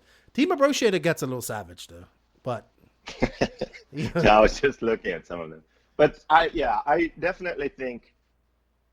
People in this industry, companies, people working in it, just people racing, we all need to get some thicker skin, not get so offended, so mad about every single little thing, and realize that we're all doing this because we enjoy it. let's do it. Let's have fun. And yeah, improve year by year, improve our own driving, improve the tracks we race at, the whole environment that we're in. Yeah, that's what I think. Hey, go ahead. Sorry. Yeah, it's really as simple as that. Just getting offended and getting mad and having a beef with this guy and that guy and this company, it's just pointless. No, you're guilty of that yourself, Joseph. Come on, let's be realistic. You have beef. I don't really have beefs. I mean, the whole Captain Club Race thing, I have nothing against Adam Drake. Well, you know what? I don't. I'm not mad at him. Jeff Keaton is mad, okay? He doesn't like Adam. Yeah, I don't have a problem. Yeah, well, maybe you should bury the hatchet with Adam and bury the hatchet with Tekno and things will go smoother. See, but you're too proud to do that. But there's no hatchet to bury. Yes, I don't have a problem. Of course, you don't have a problem, but you have said things that have caused problems. Yeah. Jesus, you're so hard-headed, dude. Jesus. You're just like Kyle Busch, just like him. You said no, I'm not. You are. I just saw a video. Saw a video. Yeah, I'm not like him. And you said I'm not that. Asshole, no, but I'm actually not an asshole. That's him. He's tired. Like, and people like that. Like, he's the fuck. Like, they wait to see what he's gonna do. He's right. I'm not. I'm just here just so I don't get fined. He's pissed off. He's emotional. That's exactly you. That's something you would say. Yeah, but everything he said and did after, that's not what I would do. So. You are very much like Kyle Busch. Very much like Kyle Busch. He is definitely more of an asshole than you, but you are definitely an asshole. Yeah. Anyway, anything else you want to rant on before we close? Because you didn't get emotional on this. We definitely need Jeff back on this one to get you riled up. Yeah. But yeah, that's the only thing. People just need to stop getting offended about every single thing. Just get over it. Fuck's sake. And don't hold grudges forever for someone said some words and I got hurt. I got emotionally damaged for life because he said something bad about my car, which was actually fucking true also. Jesus Christ. That's actually even worse. Okay, let's go. You know what? Oh, God. Let's get into this. E-buggy. E-buggy. No, wait. E-buggy. Wait. Most of the time, when I used to write my blog, I wrote every single day for a year or so. So there's a lot of material out there. Most of the time, when there was something I wrote that someone got mad about, that thing was true. Or that thing, if I was writing about something and it wasn't provable at that moment, like you couldn't prove it, okay? In the future, the things that happened proved that I was right back in the day. You know what? You see what I mean? Like, you know, many of those things, I say, like, we probably shouldn't say anything about Tekno now, should we, anymore? But that's the best one, a good example. You know what? No, you know what the best example was? The best example was when Tessman used the J-Concept tires at Neo, and people wanted to kill you. And I weren't even working for you or anything. I didn't even know you. And people wanted to fucking, like, oh my, you were the worst thing ever. And I'm like, but hold on. He didn't put these tires on these guys' cars. So, like, that's, like, who you think you was the only person that saw what happened? Lots of people saw what happened. And, like, people were blaming you for doing that. I'm like, wow, that's shooting the messenger right there. You guys should be more mad at what happened, and everybody forgot about what happened and they was mad at you. I got deflect. That was when I was like, man, this is just stupid. It's silly. Yeah. So you remember when Tekno used to have those shocks, like really long shocks all the way out on the arm, tall and out on the towers. And I had said that I don't think that's going to work. Like, it's not going to work. And people were like mad at me for saying that. Well, lo and behold, if they were so awesome, then why doesn't the new car have that geometry? Because it doesn't work. They didn't get it to work. So they went to more sort of normal suspension geometry. So at that time, when I said it, and when people got mad, I couldn't prove it because they were using, But now they developed this new car. Now it's awesome. And they don't have that suspension geometry. Well, it comes down to you too, Joseph. The way you write and text is completely different from how you talk. You know, you sound Yeah, like, but also like you can't compare my Facebook posts or text messages to my blog, because when I wrote my blog, I actually like I took enough time to word it how I really want it to come across, you know. But if I just write the Facebook posts, then yeah. well, it's not the same. You know what? At the end of the day, I think we can all learn from this. You, me, and everybody listening. Let's stop getting offended at everything, myself included, because I'm guilty of it as well. Taking criticism. I'm learning to take more criticism from people and try to improve on it. You should too as well, Joseph. And everybody should. Let's just try to have fun, man. Yes, banter is fun. But, man, all this holding grudges and all that stuff. And I hold grudges too. I try to let them go because, you know, holding a grudge takes too much energy. Like, let's just have fun, man. We're racing RC cars. It could be worse. Hey, it could be worse. We could be working for a living. You could be working on the weekend, but you're out hanging out with your friends, racing RC cars, having fun. All right. Well. Yeah, and you know what? One last thing. Every time I try to stop, you just say one last thing. Yeah, I just thought about something. This is another thing that gets me. So some people, they have a problem with something, okay? I really have a problem with Keenan doing this thing. But I'm not going to bring it up to Keenan. I'm not going to say, I'm just going to be here and be mad at Keenan for like forever because of this one thing. Why wouldn't you just bring it up? Like, why wouldn't you say, hey, you know what, Keenan? You're a nice guy and everything, but I really don't like that you do this one thing. Like, it really annoys me. Really hurts my feelings, you know? I would fucking tell you, and we would work it out, and then you would probably be like, well, I shouldn't do this one thing because it hurts JQ's feelings. I would actually People don't do that either. If you told me something that hurt your feelings, I would do it more. Well, there is that. But do you see my point? Like, I don't get it. People would just rather be mad and offended than talk to the person who is making them mad or offending them. You offend me. I want to find out what offends you so I can just do it all the time. I don't know. If I can think of something, I'll let you know. Good stuff. Well, that's about it for the rant this week. Hopefully we'll get Jeff on next week. We'll have something else to rant about. Well, we do have a rant, but we want to wait till Jeff gets on her to talk about it. Thank you guys for supporting. Thank you, Joseph, for your time. I want to shout out to all of our sponsors, RCMX Online, Euro RC, Assault RC, 454 RC Works, BK Servos, Bipolar Designs, and Papa Willie's Traction Tonic, and shout out to Beach RC. Shout out to the No Name RC podcast squad from around the world. We can't do it without you guys. Thank you for the support. Keep liking and sharing our podcast. Thank you to the guests who came on this week. It was great.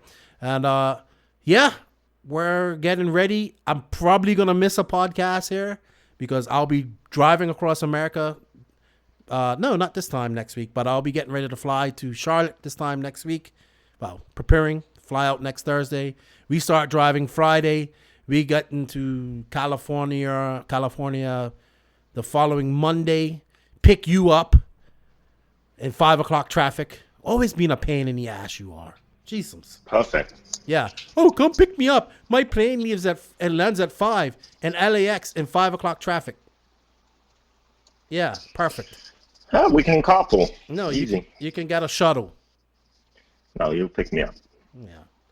Yeah. And thank you guys for the support. And I look forward to seeing all you guys here shortly in California, man. It's going to be fun. I'm really looking forward to California, Joseph. Really. Yeah, me too. 2 more weeks, I think. Yeah, good stuff. Be out of there.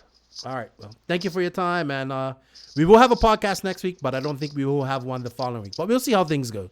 So we will definitely have a lot of podcasts coming from the week leading up to RCGP and the weekend of RCGP. So we're going to be live. Remember, Nitro is the glory, but E-Buggy pays the bills. And if you ain't grinding, you're sliding. Lefty out. Still waiting for that day. Still waiting for the bills to be paid. Well, hurry up and get the E-Buggies in stores, buddy. Yeah, they're in stores already. Yeah, well, not fast enough. Yeah, whatever. You always got to have the last word. Just shut up. Goodbye. Bye.